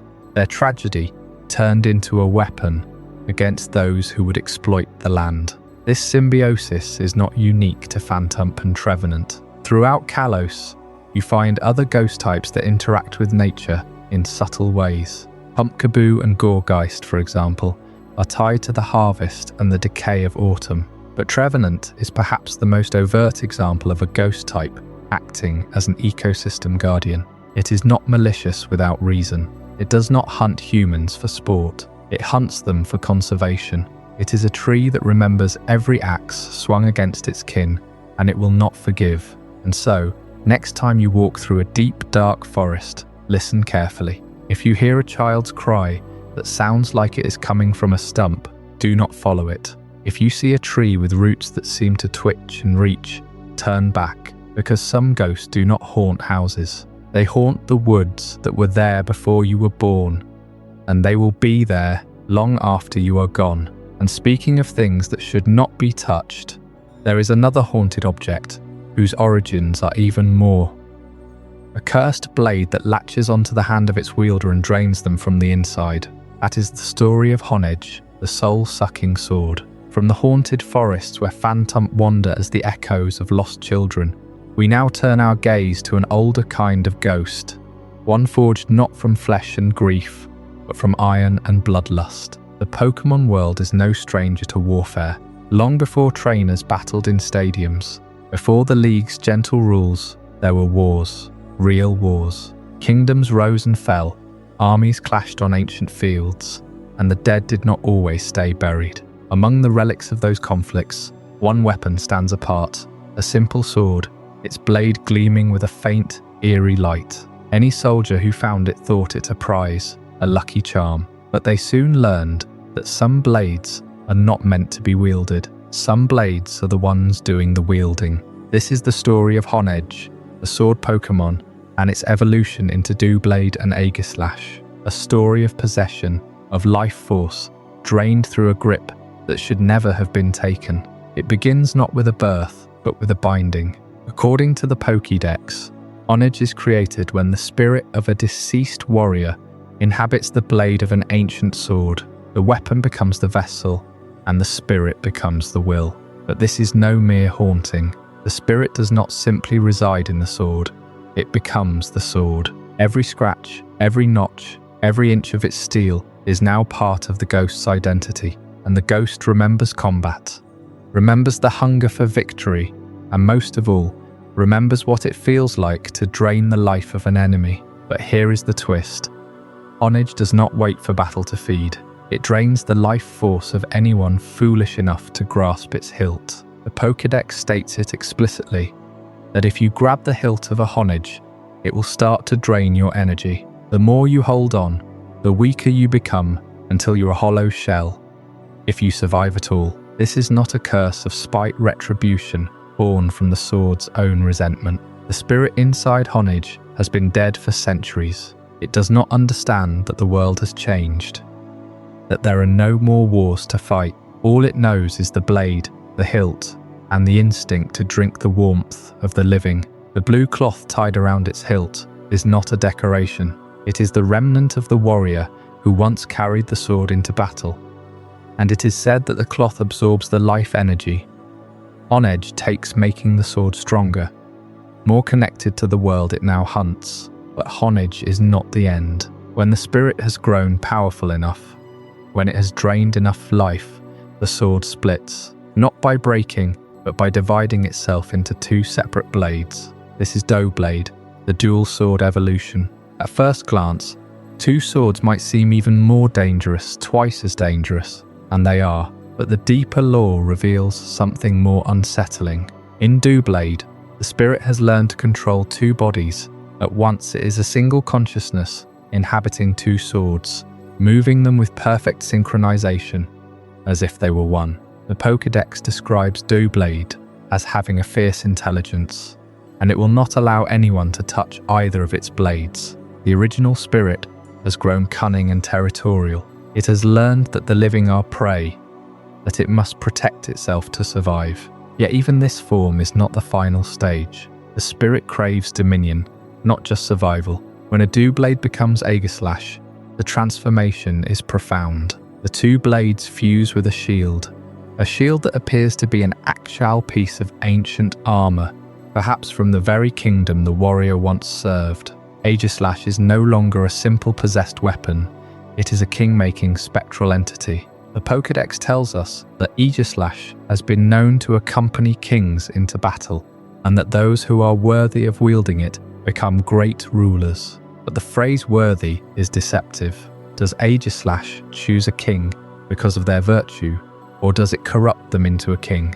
The secret history of the Pokémon world suggests that Aegislash has been a silent hand behind many thrones, draining the life of courtiers and rivals, while pretending to be a protective artifact. In its shield form, it deflects attacks and seems noble, but in its blade form, it reveals its true nature. A weapon that has tasted the blood of hundreds, perhaps thousands, and that will never stop until the world is silent. This brings us to the broader role of ghost types in ancient combat. The wars of the Pokémon world were not fought only with fire blasts and hyper beams. Many kingdoms enlisted ghostly allies because of their unique ability to bypass physical defenses, to curse entire armies, to terrify soldiers into desertion. But the most dangerous among them were the swords of the fallen. Honedge, Doughblade, Aegislash. They were not just weapons, they were agents of attrition. A king who wielded Aegislash would never die in battle. The shield would protect him, the blade would strike true, but the cost was always paid by others. The life force drained from enemies fueled the sword, but also fed the spirit's own hunger. Over time, the king would become a puppet, a shell of ambition, while Aegislash dictated the course of war. Many ancient kingdoms fell not from external invasion, but from internal decay, as their rulers became hollow men carrying a spectral blade. The truth is that Aegislash does not serve kings, it replaces them. It is the true sovereign, the ghost wearing a crown of steel. Now, after centuries of bloodshed and silence, these haunted weapons lie buried or locked away, but they are not dormant. They wait, patient as only the dead can be, for someone to grasp their hilt. The moment you do, your life is no longer your own. The draining begins, slow at first, then insistent, and the spirit inside whispers old commands, old battle cries that you cannot ignore because the sword is speaking through you. You become another warrior in a war that never ended. But not all ghosts are born from steel and conquest. Some are born from loneliness and longing. In our next chapter, we will meet a creature that hides beneath a rag, a ghost that wants only to be loved, but whose very touch is fatal. Its name is Mimikyu, and it is the loneliest ghost of all. And so, after Honedge, a spirit bound to a blade that drains the life of any who dare to wield it. We move from the cold steel of the sword to the frayed, shabby rags of a creature that wears loneliness like a shroud. Mimikyu, the loneliest ghost. To look at Mimikyu is to see an imitation, a crude handmade costume that mimics the most beloved Pokémon in the world, Pikachu. But this is not a Pokémon born of mischief or parody. This is a creature driven by a single devastating need to be loved. The costume is not a mask of malice. It is a plea for affection, and the heartbreak of Mimikyu begins with the Pokédex itself. In Alola, where Mimikyu was first discovered, researchers noted that this ghost-type Pokémon is desperately shy, and that it covers itself with its rag in order to avoid the harsh light of day, but also to hide its true form. But the true horror is not what it hides, it is why it hides. Mimikyu's costume is modelled after Pikachu, because Pikachu is the most popular Pokémon among humans and Pokémon alike. Mimikyu watched from the shadows, saw how everyone adored that yellow electric mouse, and thought, I look like that, maybe they will love me too. So it sewed together a crude replica, using whatever it could find, sticks, cloth, paint, perhaps even things it scavenged from trash bins. The result is a desperately sad, imperfect copy. It wants to be accepted. It wants to be touched. It wants to belong. But here is the tragedy. Mimikyu's true form is so horrifying that anyone who sees it directly, without the costume, will be struck with a terror so profound that it can be described as a curse. The Alolan Pokédex entries are explicit. One entry states that I will never forget says, a lonely Pokémon, it uses its disguise to make friends. If you see its true form, you'll be stricken with a mysterious illness that will never be cured. Another entry warns, those who accidentally see its true form will be so overwhelmed by fear that they will become ill, and some have even been known to die. The lethal consequences of seeing Mimikyu's true form are not exaggeration. The data from the Alolan region suggests that this is not merely a strong fright reaction. It is a supernatural affliction, a curse that can cause actual death. This is where the eldritch horror themes, hidden beneath the veil of rags, come into focus. Mimikyu's true form is never shown to us, the player. We only ever see the costume, and the costume itself is already unsettling. Stitched together with crude seams, its eyes are uneven, its mouth is a jagged tear. It is a parody that disturbs, because it is so close to the real thing, yet so wrong. But what lies underneath? The game intentionally leaves it to our imagination, which is far more terrifying than any concrete image. The description suggests something beyond our comprehension, something that violates the normal laws of perception. In many ways, Mimikyu is a classic Lovecraftian horror entity, a thing that cannot be looked upon without driving the observer to madness or death. It is a being whose true appearance is so alien, so antithetical to human sanity, that merely seeing it breaks something inside us. And yet, beneath this horror, there is that aching loneliness. The costume is not a weapon. It is a shield and a cry for connection. Mimikyu does not want to hurt anyone. It wants to be held, but its very existence makes that impossible. It cannot remove the costume without endangering others, so it remains hidden, always in disguise, always pretending to be something it is not, always hoping that someone will see past the rags and love the creature inside. But no one can, because if they try to look, they will suffer. This is the ultimate tragedy, a ghost that craves intimacy, but is cursed to cause harm the moment it is truly seen. Think about the implications for a moment. In the Pokémon world, humans and Pokémon form deep bonds. Trainers love their partners, pet them, sleep beside them. But Mimikyu can never have that. It can only imitate the appearance of a loved Pokémon, hoping that affection meant for Pikachu will spill over onto it. And sometimes it does. Trainers do befriend Mimikyu and care for it, but they never truly love the creature underneath. Or do they love the disguise? The Pokédex suggests that loving a Mimikyu is a dangerous act, because eventually the costume might fall, or the Pokémon might trust you enough to show you its true self, and then the curse takes hold. This is the kind of lore that makes ghost types so profound. They are not just spooky decorations, they are vessels for deep emotional and existential themes. Mimikyu carries the horror of the unknown, but also the heartbreak of isolation. It is a being that cannot be known without causing harm, and that is the loneliest existence of all.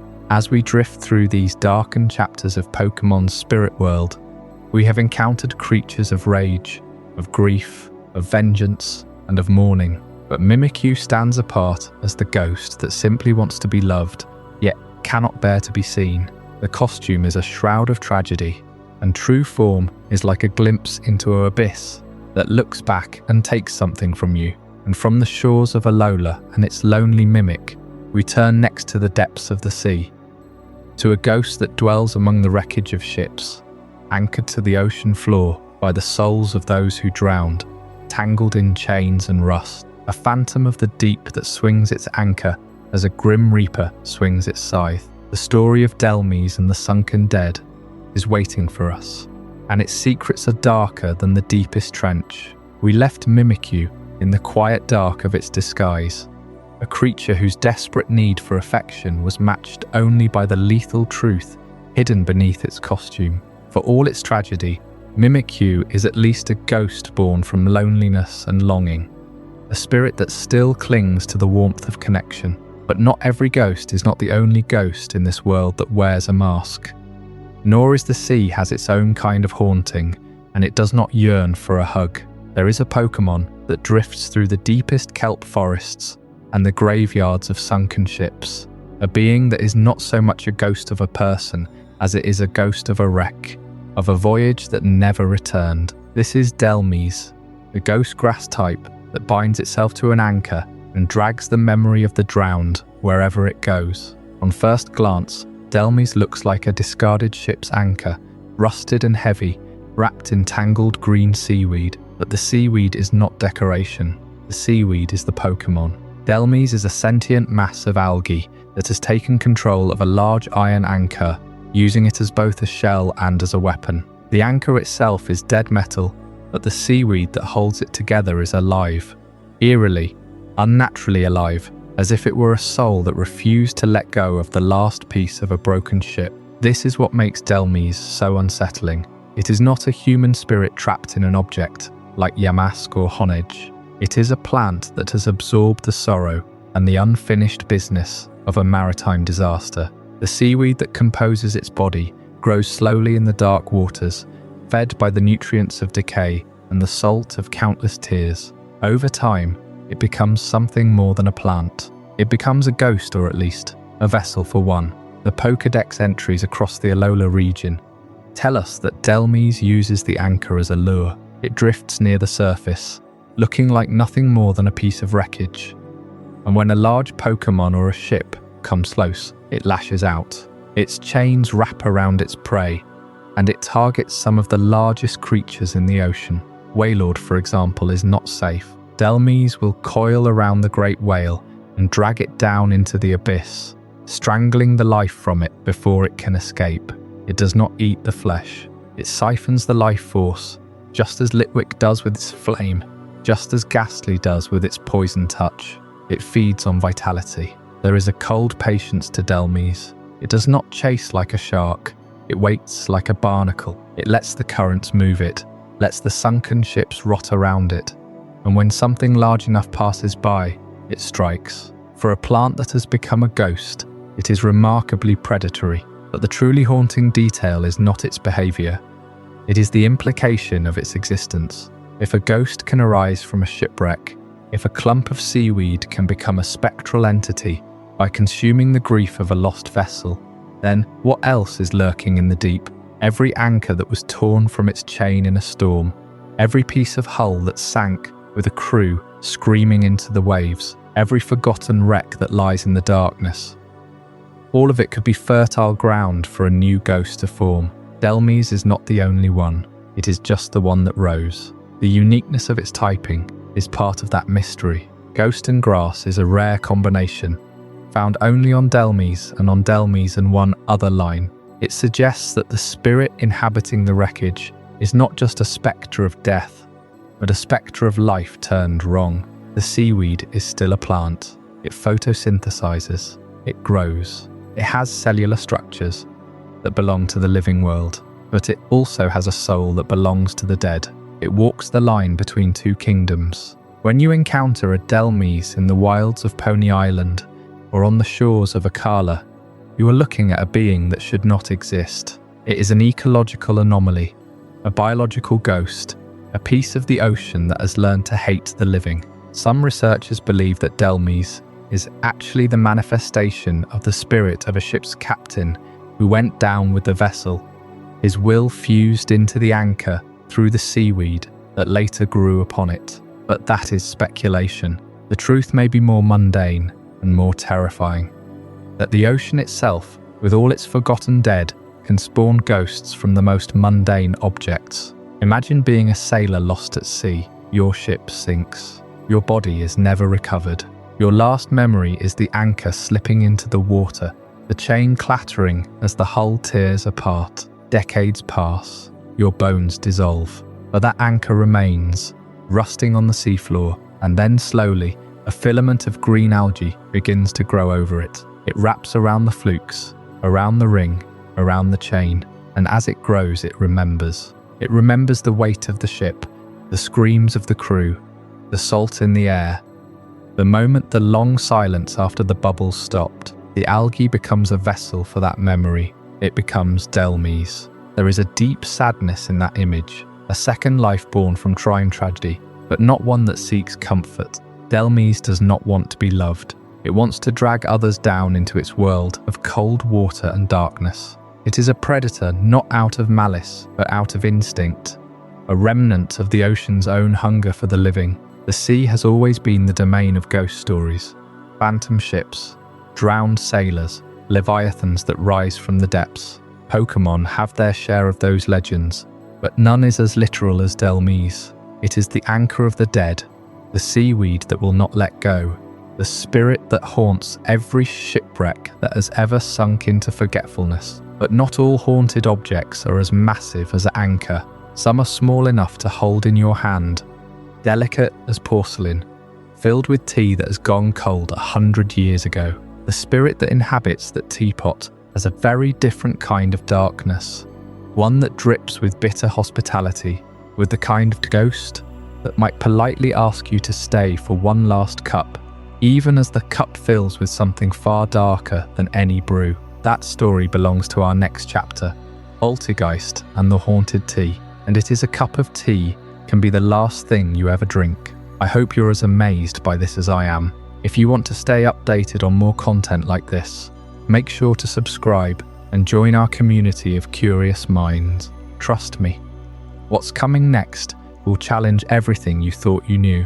From the depths of the sea, where the ghostly anchor of Dhelmise clings to the wreckage of forgotten ships, we now turn inland to the misty parlours and quiet kitchens of Galar. Here the spirit world has found a vessel far more refined, far more intimate than ocean debris. It lurks not in the rusted iron of a sunken vessel, but in the porcelain of a humble teacup. This is the domain of Synestia and Poltergeist, and the story of how a ghost can quite literally pour itself into the leftover life of the living. Think of the everyday ritual of tea, a pot brewed, a cup poured, a moment of warmth and comfort, and then perhaps a cup left unfinished. The dregs grow cold, the liquid sits forgotten. In that stillness, something stirs. According to Galarian lore, the spirit of a Synestia is born when a soul with a deep, lingering attachment to the world finds its way into the dregs of a discarded cup of black tea. It is not a violent birth. There is no shriek, no burst of ectoplasm. Instead, it is a quiet possession. The spirit seeps into the liquid itself, binding with the tannins and the leftover warmth until the tea becomes its body, the cup becomes its home. And so a new ghost type emerges, not from death, but from neglect. This is the core of the Object Mon evolution. Synestia does not reproduce in any biological sense. There is no mating, no egg, no nest. Instead, a Synestia will seek out any form of leftover tea, cold, undisturbed, forgotten, and pour a portion of its own spectral essence into it. It literally pours itself into another cup. The process is both simple and deeply unsettling. You might leave a pot of tea sitting on a table, and when you return, you find not one, but 2 cups filled with something that looks like tea but is, in fact, a second Synestia. The ghost has reproduced by splitting its own spirit, like a stain spreading across linen, and that new Synestia will then find its own cup, its own home, and the cycle continues. In Galar, It is said that you can never be sure if the tea you are about to drink is truly tea, or if it is the beginning of a new haunting. But not all cups are created equal, and this leads us to one of the most curious distinctions in all of Pokémon lore. The antique form versus the phony form. You see, Cystia and its evolution Polteageist can appear in two different forms, and the difference is not cosmetic. It is a matter of spiritual authenticity. The antique form is marked by a tiny crack or a seal of authenticity on the bottom of the cup, a mark that indicates the vessel was crafted centuries ago, in the true style of Galar's ancient porcelain.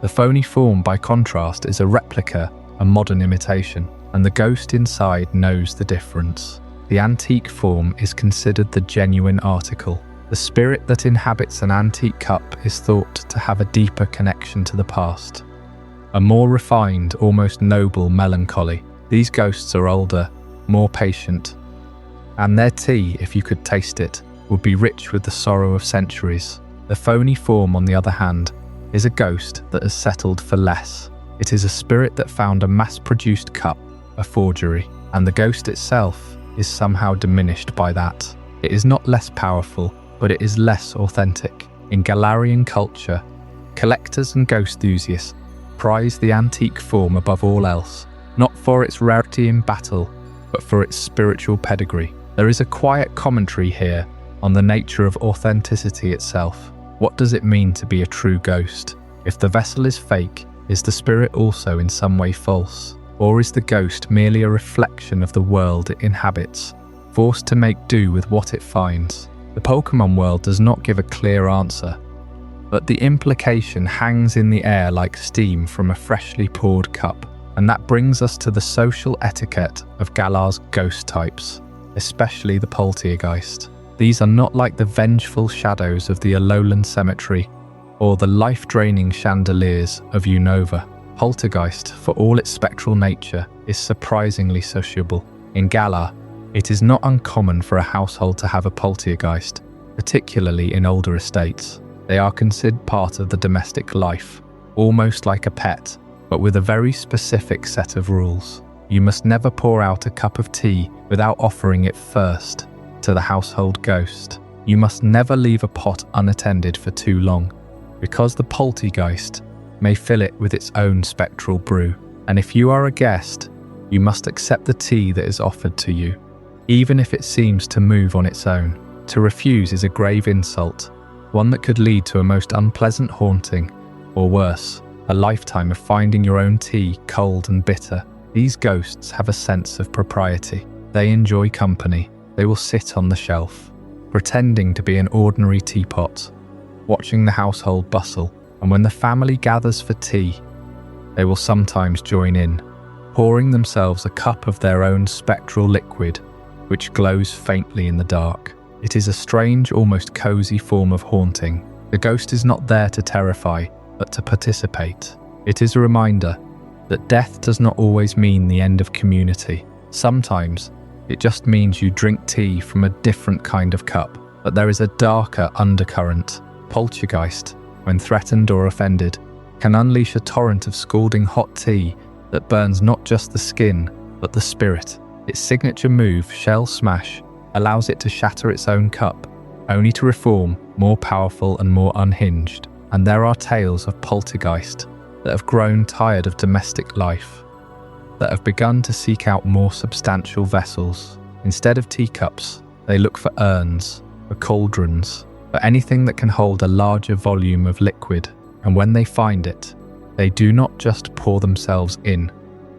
They pour themselves into the very soul of the container, merging with the object and the space around it. This is where the line between innocent haunting and true possession blurs. A poltergeist that has bonded too deeply with a home can become the home. The walls sweat tea, the tap runs with an amber liquid, and every cup you drink from is tainted by its presence. The ghost is no longer a guest, it is the house, and you are the one living inside its cup. As we leave the parlours of Galar, with their polite but watchful ghosts, we must travel further, to a region steeped in a different kind of sorrow, a land where resentment is not sipped from porcelain, but etched into the very soul of a creature that was once something else entirely. The legend of Hisuian Zoroark is waiting, and its secrets are born not of tea, but of pure, undiluted fury. The teacup spirit of Polteageist showed us how an object can host a soul. But what happens when the soul itself refuses to let go of the pain? When it is not an abandoned relic, but a living creature, driven past the edge of endurance and into the realm of the dead. In the ancient Hisuian region, long before the land was called Sinnoh, there roamed a Zoroark unlike any we had ever known. Its story is not one of mischief or playful trickery. It is a story of pure, unrelenting resentment. The Hisuian region was a harsh place, a land of violent snowstorms and untamed wilderness. The people there feared anything that threatened their survival, and few creatures were as feared as the Zoroark line. Their ability to weave illusions that could deceive the eye and the mind made them seem like demons, monsters that could steal children or lead travelers to their doom, and perhaps in some cases they did. But the tragedy of the Hisuian Zoroark is that it was not born a ghost, it was made one. These Zoroark were not always spirits. They were living, breathing creatures, fierce protectors of their packs and their territories. But the humans of Hisui did not see guardians of them as protectors.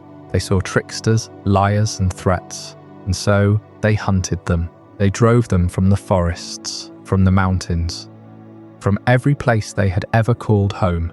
The Zoroark fought back, using their illusions to confuse and scare their pursuers. But it was never enough. The turning point came when the last of their kind was cornered. A particularly powerful Zoroark found herself cornered, her pack scattered, her cubs taken. She had nothing left, no hope, no future. But she had anger, she had pain, and she had the humans had pushed her too far. And in that final moment, something inside her broke, not just her will to live, but the boundary between life and death itself. She did not die quietly, she died screaming, and her spirit refused to follow the natural order. Instead of passing on, she transformed. The Zoroark you see today, as the Hisuian variant, is not a creature of flesh and blood in the way its descendants are, is a being of pure negativity, a ghost that clings to the mortal plane through sheer spite. Its normal typing represents the physical origin it once had, the body that was lost, and its ghost typing represents the spiritual fury that replaced it. This typing is rare because it demands an uneasy truce between two worlds. The normal type says, "I was once real." The ghost type says, "And now I am something else." Hisuian Zoroark never truly lets go of its past, and that is exactly why it remains. Look closely at its design. The wounds that adorn its body are not decorative. They are the scars of its final struggle, the marks left by the spears and stones that ended its life. And yet they glow with an eerie silvery light, a beacon of its undying anger. Every illusion it casts is crafted from that pain. Its illusions are not friendly or playful. They are weapons designed to cause confusion, fear, and despair. It does not want to be understood. It wants to be left alone, and it will destroy anyone who refuses. This is the ghost of resentment, a spirit that chose to stay behind, not out of love or loyalty, but out of a burning refusal to forgive. And it is not the only one. In the modern world, some ghosts are born from accidents, from loneliness, from a simple, terrible misunderstanding. That is the story of a gentle ghost that wanders cemeteries, seeking companionship, but leaving only grief in its wake. Next, we will meet Greavard, whose accidental touch can drain the life from those who only wanted to be its friend. We just left the Hisuian region, where the spirit of a Zoroark twisted its sorrow into a weapon of pure vengeance. That transformation, born from the deepest well of resentment, proves that a ghost's origin is often written in the pain it once endured. But not all spirits are born from anger. Some are born from love, and that love, tragically, becomes the very thing that kills. Welcome to Paldea, a region known for its vast open landscapes, ancient ruins, and a curious reverence for the dead. Here, the bond between humans and Pokémon runs deep. But nowhere is that bond more heartbreakingly literal than with a canine ghost that looks like a friend, acts like a friend, and yet cannot help but drain the life from anyone who dares to be its friend. I'm talking, of course, about Greavard. At first glance, Greavard is everything you'd want in a canine companion. It's got those big, soulful eyes, a wagging tail that never seems to stop, and a demeanour so eager to please that it'll follow you anywhere. It wants nothing more than to play, to snuggle, to be loved. And that is exactly the problem. The Pokédex entries from the Paldea region tell a story that is both innocent and terrifying. Greavard is described as a Pokémon that becomes so excited when it meets a person that it will follow them everywhere, barking and jumping for joy. But here's the catch. As it gets more and more excited, it inadvertently starts to absorb the life force of anyone nearby, not out of malice. It has no idea, it doesn't even realize it's doing it. The energy it draws is almost like a side effect of its happiness. The more it loves you, the more it drains you. Imagine coming home after a long day and your dog greets you at the door. It's overjoyed, it jumps up, it licks your face. Now imagine that every lick, every wag of the tail, every moment of shared joy slowly saps your vitality. You feel tired, weak, and eventually you simply fall asleep and never wake up. That is Greavard, a creature that loves so deeply that its affection becomes lethal. This is the central paradox of Greavard. It is not a monster. It is not a malicious spirit. It is not a vengeful wraith. It is an innocent, friendly dog that kills the people it loves because it cannot control the ghostly energy it naturally emits. The Paldean people, in their wisdom, have learned to respect this. They know that if you encounter a Greavard, you must keep your distance. You can wave from afar, you can toss it a treat, but you cannot let it get too close, because once Greavard bonds with you, you are in mortal danger. And yet Greavard itself is lonely. It wants companionship more than anything. It will wait by gravesides, hoping for someone to come and play. It will follow travellers for miles, barking cheerfully, unaware that its presence is slowly draining them. It's a tragic existence, a creature that craves connection, but whose very nature makes connection deadly. When Greavard evolves, that tragedy deepens.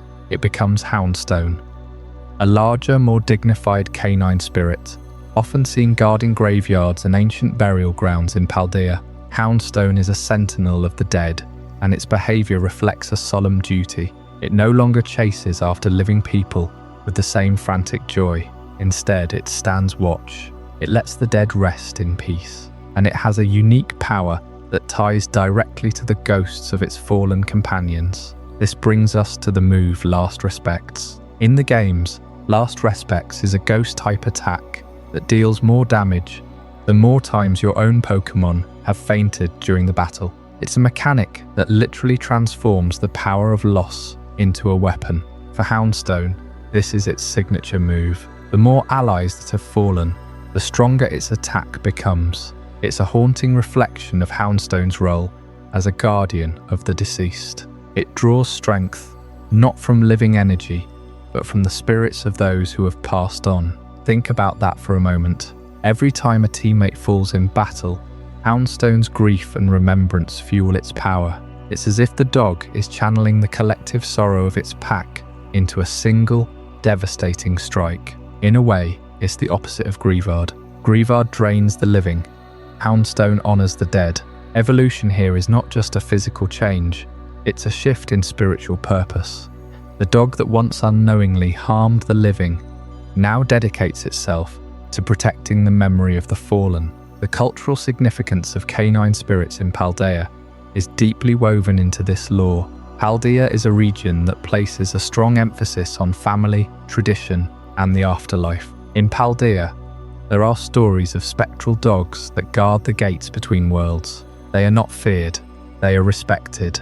They are seen as loyal companions, even beyond death. This is why Greavard and Houndstone are not considered evil. They are simply misunderstood. They are part of a natural cycle where love and death are not opposites, but two sides of the same coin. There is a particularly poignant legend told in Paldea. It says that a long time ago, a shepherd and his dog lived in the mountains. The shepherd died in an avalanche, and the dog refused to leave his side. It stayed by his master's frozen body, howling at the moon, until the cold claimed it too. But the dog's spirit lingered, and it continued to guard the grave. That dog's is said that Greavard is born from such devotion, a love so strong that it survives death, but so raw that it cannot help but draw life from the living. The dog does not want to hurt you, it just wants to be near you. And this is the dark secret that makes Greavard one of the most tragic ghost Pokémon in existence. It is not scary because of what it does. It is scary because of what it means. It means that love, when it becomes too intense, can consume. It means that even the purest intentions can lead to harm. Greavard is a cautionary tale about boundaries, about the need to understand that not every creature that wants to be your friend is safe to be close to.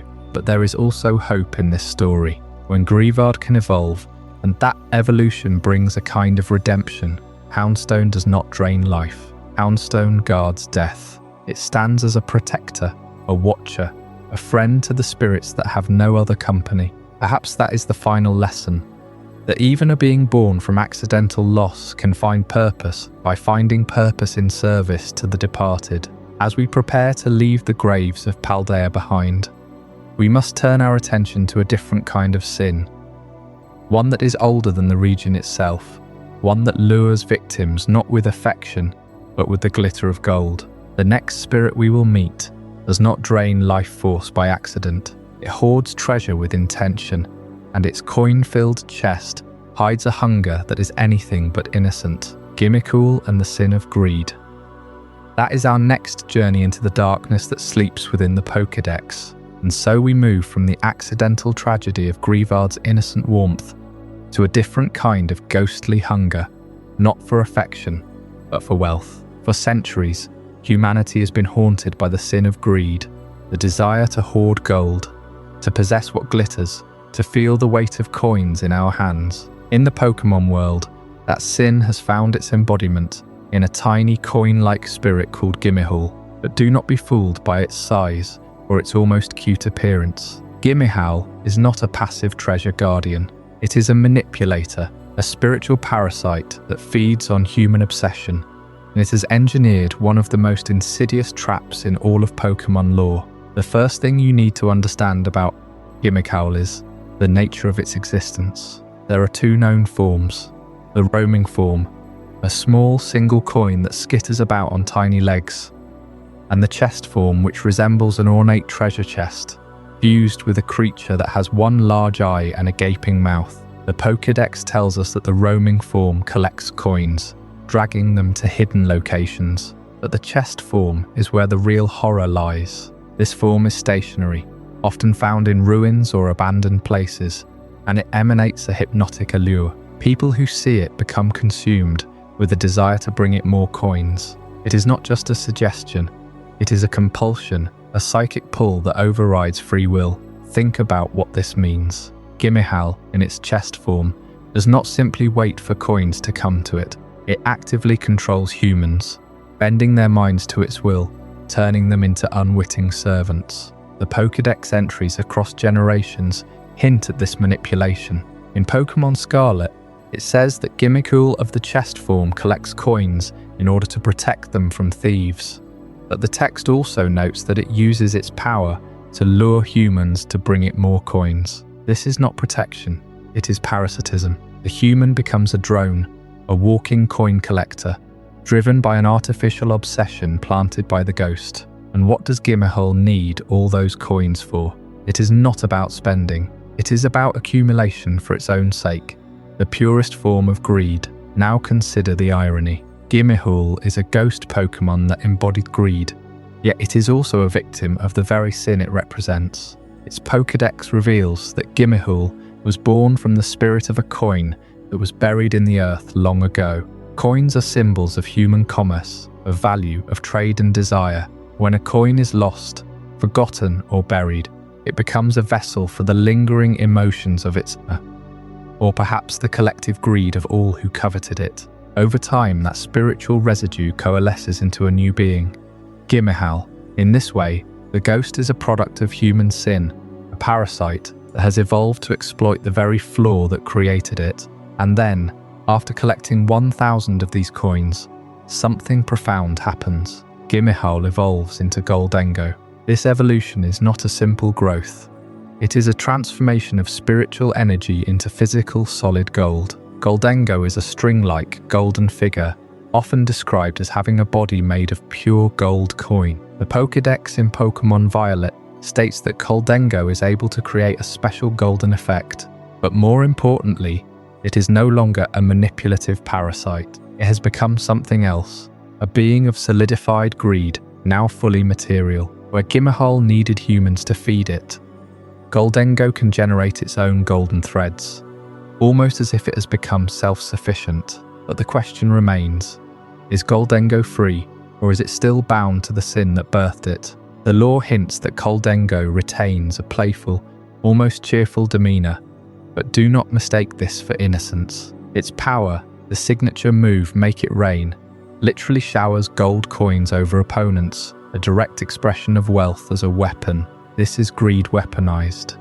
And because Gholdengo is a ghost and steel type, it represents the intersection of the spiritual and the material.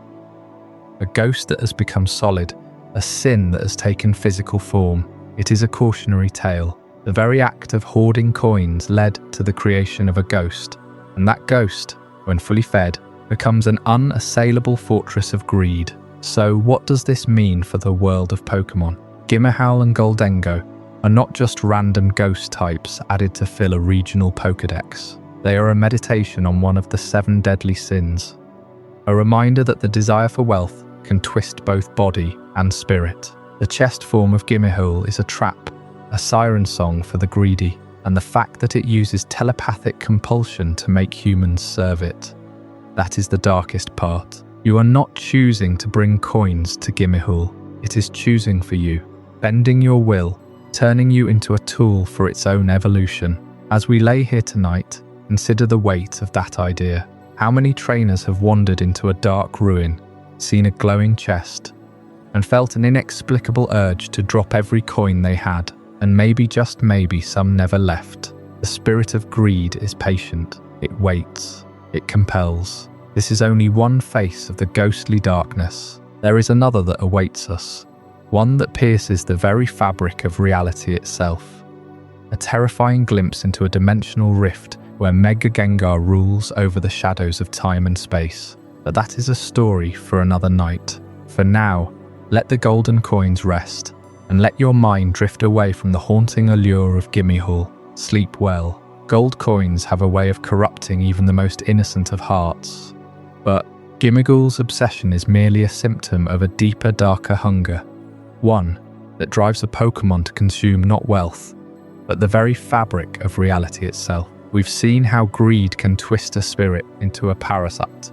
But what happens when a ghost's power becomes so immense that it no longer fully belongs to our world? What happens when a Pokémon's evolution tears open a rift between dimensions and leaves its mind teetering on the edge of madness? That is the story of Mega Gengar, when the Kanto region's most infamous prankster gains access to the raw, unstable energy of Mega Evolution. Something fundamental changes inside it. The process is never kind to any Pokémon. It amplifies their traits, their emotions, their very essence. But for ghost types, the transformation is especially violent. Gengar, already a being that delights in fear and shadows, does not become merely stronger, it becomes unhinged. The Pokédex of the Kalos region records this terrifying shift with chilling clarity. Mega Gengar, it says, will even attempt to curse its own trainer. Think about that. This is not a random act of aggression.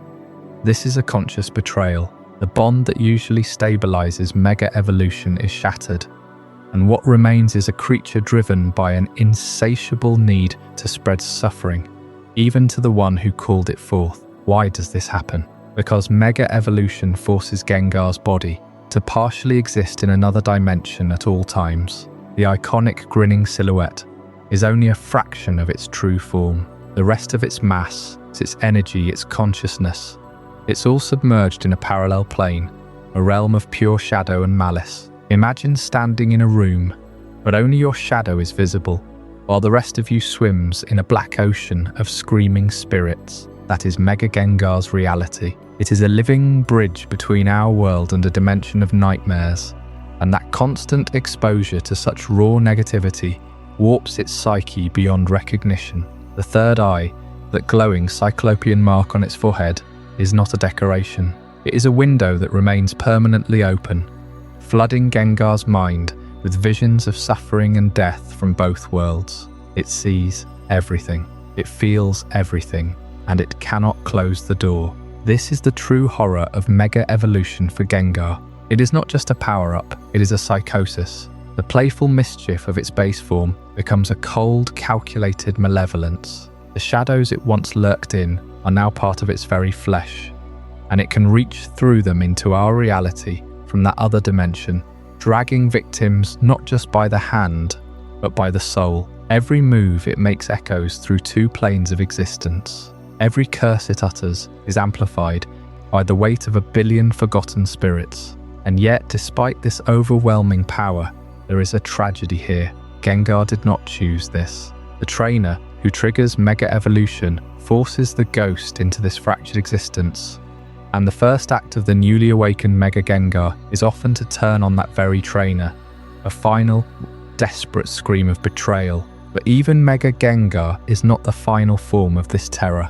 There is a transformation so vast, so gaping, that it consumes not just dimensions, but light itself. It is a form that opens a mouth so wide that it could swallow the world. That is the story of Gigantamax Gengar, the mouth of hell. We ended the last chapter with Mega Gengar, its third eye open, its body partially submerged in a dimension that is not our own. That form was a glimpse, a crack in the wall between worlds. But for all its terror, Mega Gengar is still contained. It is a single being, a focused point of rupture. Gigantamax Gengar is something else entirely. It is not a crack. It is an open door, a mouth, wide and patient, waiting at the edge of death. When a ghost-type Pokémon undergoes the phenomenon of Gigantamaxing, it does not simply grow in size. The Dynamax energy that floods its body is not a pure force. It is a catalyst that amplifies everything already latent within a creature. For a ghost, that means amplifying its connection to the dead, to the spaces between life and what comes after. And when Gengar absorbs that energy, the transformation is not just a change of scale. It becomes a literal gateway to the afterlife. Look at the design carefully. A normal Gengar is rounded, mischievous, almost cute. But Gigantamax Gengar drops its limbs. Its form collapses downward into a massive open maw. Its body becomes a dark vortex, fanged, and from that vortex rises a crown of spires, like the teeth of a cosmic beast buried in the earth. The entire shape is a mouth, a singular consuming orifice. There is no face left, only the suggestion of a face. There is only the void inside. This is the mouth of hell. The legend of Gengar has always whispered that if you stand before its open mouth, you can hear the voices of your loved ones. Not in a comforting sense, not as a reunion. The voices are distant, distorted, carried on a wind that does not come from any living lung. Some trainers who have witnessed a Gigantamax Gengar in battle report hearing whispers that sound, a chorus of whispers, faint and familiar, calling from deep inside that pit of shadow. It is not a hallucination. It is not the result of fear. The Pokémon's own Pokédex entries hint at this. They speak of Gengar stealing warmth, of curses and shadows, but Gigantamax Gengar takes that further. It is not a thief. It is a passageway. The Galar region has a peculiar spiritual geography. Its relationship with the dead is not as ancient as that of Yoto's Bell Tower or the haunted mansions of Sinnoh. Yet the phenomenon of Dynamaxing emerged from the energy of the Galar particles, a mysterious force that seems to respond to the will of Pokémon. But that energy is not neutral. It is a key that unlocks something deeper.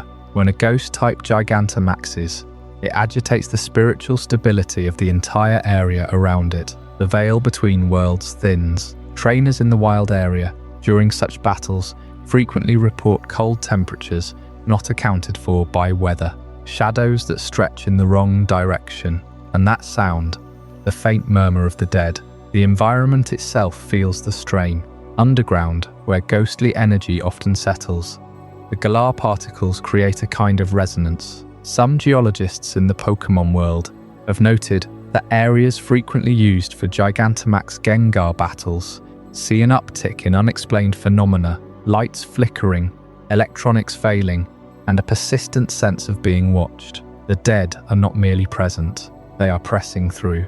Consider the scale of it. A standard Gengar can hide in a shadow and whisper a curse, but a Gigantamax Gengar is a mountain of darkness with a maw that can swallow a building whole, and inside that maw, the souls of the departed do not stay still. They cycle, they echo. The design is deliberate on the part of nature of spirits, that they must be given an exit, a route out of the world of the living. Gengar in this form is that route. It is not a malicious entity in the way we think of villains. It is a function, a mouth, a door, and if you stand before that door and listen, really listen, you will hear the voices of those you have lost. Not in anger, not in warning, just in repeated, undying utterance, as if they are still trying to speak past the boundary. That is the most unsettling part of Gengar's darkest secret. It is not a predator, it is a relay, and it is always open.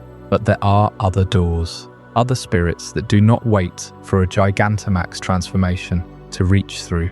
In the corners of the Pokémon world, away from the massive stadiums and the Galar particles, there are encounters that are more personal, more silent. One such encounter is said to happen in a certain cold corridor where no Pokémon appears on the overworld, where the only sign of something wrong is a faint silhouette and a sound that does not come from a creature with a Pokéball. That story is waiting, and it is not a legend of a mouth, but of a girl who does not speak. The gaping mouth of Gigantamax Gengar is not merely a visual spectacle, it is a threshold, a place where the veil between the living world and the next is pulled so thin that sound itself bends. If the legends hold true, those who dare stand before that chasm hear voices, familiar voices, calling from the other side.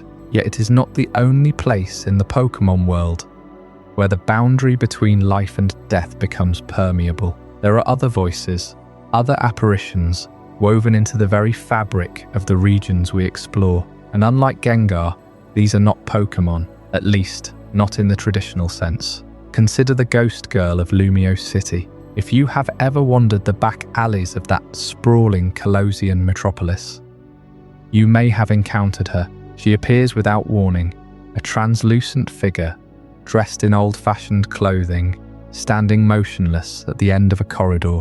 She speaks only one line, "No, you're not the one." Then she vanishes. No battle, no item, no explanation. Just that single, chilling statement, repeated across multiple games and multiple playthroughs. For years, players have debated her meaning. Is she searching for someone? A lost love? A thief?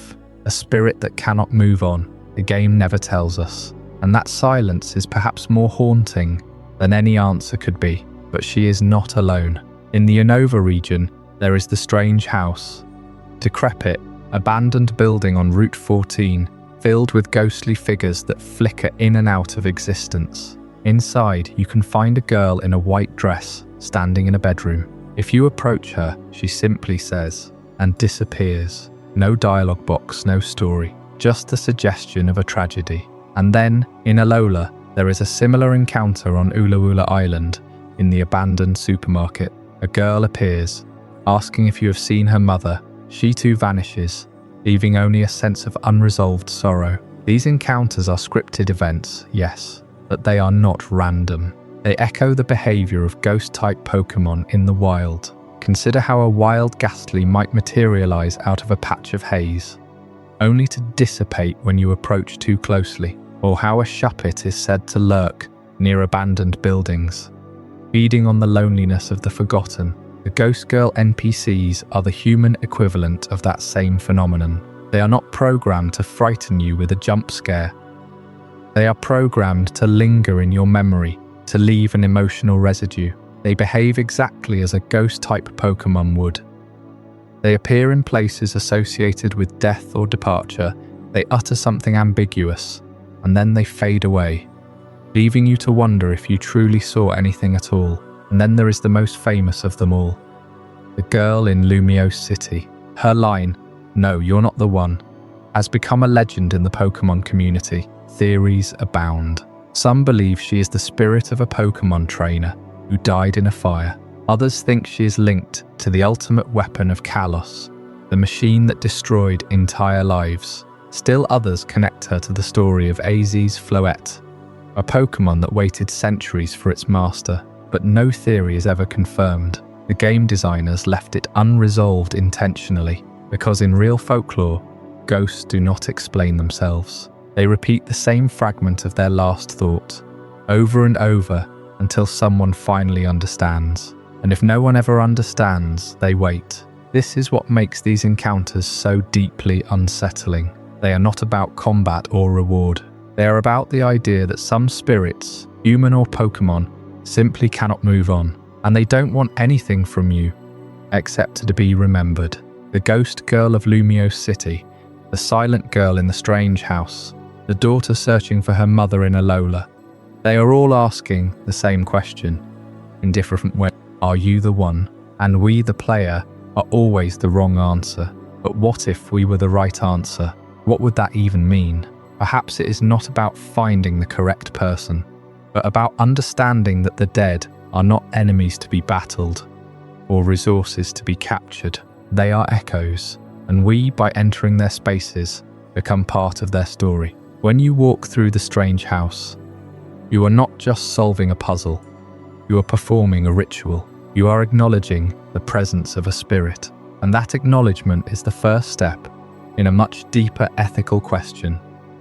Is it right to command the dead in battle? That question will lead us into our next chapter, where we confront the morality of training spirits that may not want to be caught, the ethics of forcing a soul to fight on your behalf. Because if ghost-type Pokemon are truly born from loss, then every time you send a Gengar into battle, you might be dragging a shadow that once belonged to something real, something that had a name, a family, a life. And that is not a question you can answer with a Pokeball. You're still thinking about those ghost girls, aren't you? The spectral figures that appear in Lumio City, in the strange house across Alola. They stand motionless, whisper one line, then vanish. They are not Pokemon. They are something else, something human, or something that once was. And their presence raises a question, the entire foundation of how we understand ghost-type Pokemon. If there are human souls lingering in the world, bound to places of tragedy, then what exactly are the creatures we catch in dark caves and haunted towers? Are they truly monsters, born of fear and poison gas? Or are they something far more intimate, the remnants of people who never got to say goodbye? This is the where we stop looking at Pokédex entries as creepy trivia and start asking a harder question. What does it mean to capture a spirit in a Pokeball and force it to battle for sport? Let's begin with the obvious. Ghost-type Pokemon are not like other types. A Charmander is a fire lizard, a Squirtle is a water turtle, but Gastly is described as a being of gas that appears where there are poisonous fumes. Haunter licks its victims to drain their life. Gengar lurks in shadows, feeds on fear, and curses those who wander alone. These are not natural creatures in any biological sense. They are entities that exist on the threshold between life and death, and the Pokédex, across generations, keeps hinting that some of them were once something else. Yamask carries a mask that is said to be the face of its human form when it was alive. Cofagrigus is a sarcophagus that devours those who touch it, but its origin is tied to ancient funerary rites. Phantump is the spirit of a child lost in the forest, reborn as a Pokémon. Banette is an abandoned doll that came to life through sheer hatred. Drifloon is a balloon that lures children away children. And these are just the clearest examples. Even Gengar, the most iconic ghost of all, has had fans speculating for decades that its shadow-like form might be a detached silhouette of something that once stood in the light. The Clefable theory is only the most famous. There are others that suggest Gengar is the echo of a human who died alone. But when you look at the full roster, the pattern becomes undeniable. Ghost-type Pokemon are not random monsters. They are beings born from loss, from grief, from unfinished business. They are the emotional residue of tragedy. And that means when you catch one, you are not just adding a creature to your team. You are taking a spirit that may once have had a name, a life, a story, a family, and you are stuffing it into a tiny ball, then commanding it to use Shadow Ball against a Pikachu. This is the moral dilemma that the games never truly address. The Pokémon world treats ghost types as just another species to be captured and trained. There is no special law, no ethical guideline that distinguishes them from, say, a Pidgey. But if a Yamask really is the ghost of a dead person, then a Pokeball becomes a prison for a soul. And when you trade it, you are trading a human spirit like a commodity. The games show us the ghosts of people, like the Ghost Girl, but those are never catchable. They exist outside the system. Meanwhile, we can catch dozens of ghost types without ever questioning if we are disturbing the dead. But maybe the games are trying to tell us something else. Maybe the act of training a ghost Pokémon is not a violation. It is a redemption. Consider the bond between a trainer and a ghost type. It is often portrayed as one of the deepest connections in the franchise. Ash and his Gengar, for example. That relationship transformed a mischievous prankster into a loyal teammate. In the Mystery Dungeon games, the Gengar of Team Meanie's Gengar eventually finds a different path, and in the wild, ghost Pokémon are not mindless. They remember, they mourn, they seek warmth. Greavard wants to play. Phantom wants a friend. Even the most sinister ghosts, like Chandelure or Dusk Noir, are driven to guide the lost, not just torment them. So perhaps the ethics of training the dead is not about whether we should, but how we do it. If a ghost Pokémon is a lingering human soul, then bonding with it becomes an act of compassion. You are giving that spirit a new purpose, a new connection to the world of the living. The bond itself bridges the gap between life and death. The trainer and Pokémon become a vessel for the lost to find peace. In that sense, every champion who raises a Gengar is not a monster hunter. They are a caretaker of the dead, but there is still something uncomfortable about the battlefield. When you throw a ghost type into combat, you are weaponizing a soul. You are taking a being that may already be traumatized by death and teaching it to inflict that same fear, drain life, and curse opponents. The Pokédex tells us that Gengar enjoys the terror of its victims. That might. But is that joy authentic? Or is it a mask? A way for a wounded spirit to feel powerful in a world where it was powerless? And what does it do to the trainer to command that? Are we helping these spirits heal? Or are we exploiting their pain for victory? These questions do not have easy answers. The Pokémon franchise has never fully addressed them. Perhaps because doing so would break the innocent surface of its world. But the lore is there, written in the Pokédex, woven into the designs, echoed in the fan theories that refuse to die. And tonight, as we drift towards sleep, we are left with a quiet unease. Because every time we send out a Gastly, we are calling on the dead. And whether they answer out of duty, affection, or something darker, we may never truly know. Tomorrow, we will look closer at the one shadow that connects all of these questions. The shadow that never leaves. The one that follows not just Gengar, but every trainer who dares to walk the path between worlds. The eternal shadow.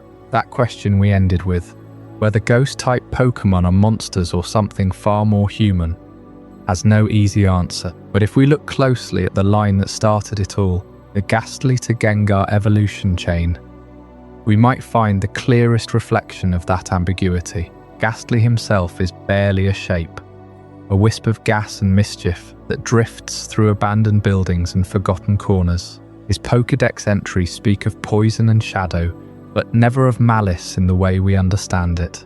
He doesn't choose to be born from toxic air, he simply is. And when he evolves into Haunter, that playful curiosity sharpens into something more deliberate. Haunter licks his victims, not out of hunger, but out of a desire to feel their fear, to taste the electricity of their panic. It is a creature of pure sensation, and that sensation is terror. Then comes Gengar, and Gengar is where the franchise truly learned how to hide its heart in the dark. He is the shadow that follows you home, the prankster who laughs when you jump, the cold spot on the back of your neck that makes you turn around. But he is also the Pokémon who in the mystery dungeon games betrays and manipulates, and ultimately redeems himself through genuine loss. He is the villain who was once an outcast. He is the ghost who in certain lore interpretations might have been something else before he became what he is. That famous theory that Gengar could be Clefable's detached shadow, a piece of another creature's soul, torn loose by some forgotten event, catches the essence of his mystery.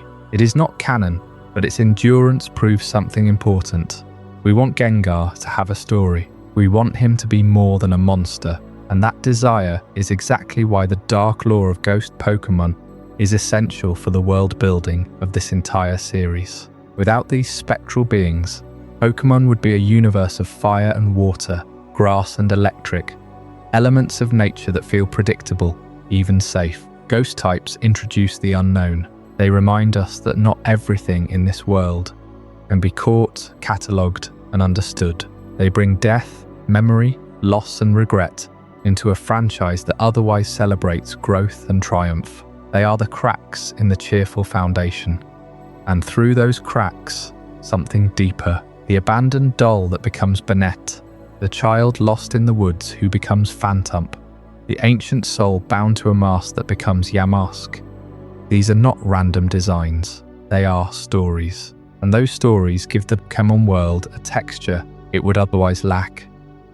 The sense that even in a land of friendly battles, there are places where the light does not reach. The Gastly line is the cornerstone of that texture. From the very first games, Gengar lurked in the Cerulean Cave, waiting for trainers brave enough to seek him. He was the original ghost, the face of every Halloween event, the Pokémon that generations of children learned to both fear and love. His legacy is not just in competitive battles, or Mega Evolution or Gigantamax forms. It is in the way he taught us that darkness can be playful, that shadows can smile, that even a creature who steals your life force might also be your friend. Ash's Gengar in the later anime embodied that duality perfectly.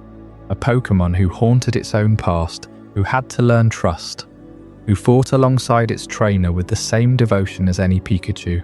It is a testament to how far the franchise has come, and how much of that journey began with a single ghost in a dark cave. So as we close this long exploration of the spectral spirits that haunt our childhood memories, I want you to hold on to that contradiction. Ghost Pokémon are not simply scary. They are not simply sad. They are the remnants of everything that was, everything that might have been, and everything that still lingers just out of sight. They ask us to remember what we have lost, to honor what we fear, and to understand that death is not the end of a story. It is the beginning of a different kind of presence. Gengar and his kind are the eternal shadow that falls across every region, every generation, every game. And that shadow is not something to run from.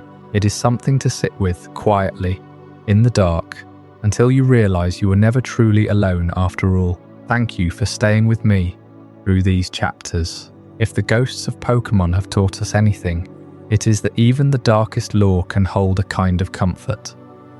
The comfort of knowing that every shadow has a name, and every name has a story, and those stories will keep whispering, long after the screen goes dark. What did you think of this journey? I'd love to hear your thoughts in the comments below. If this changed your perspective, or taught you something new, consider subscribing for more mind-expanding content. And if you know someone who would find this as fascinating as you did, these are the kind of conversations that matter.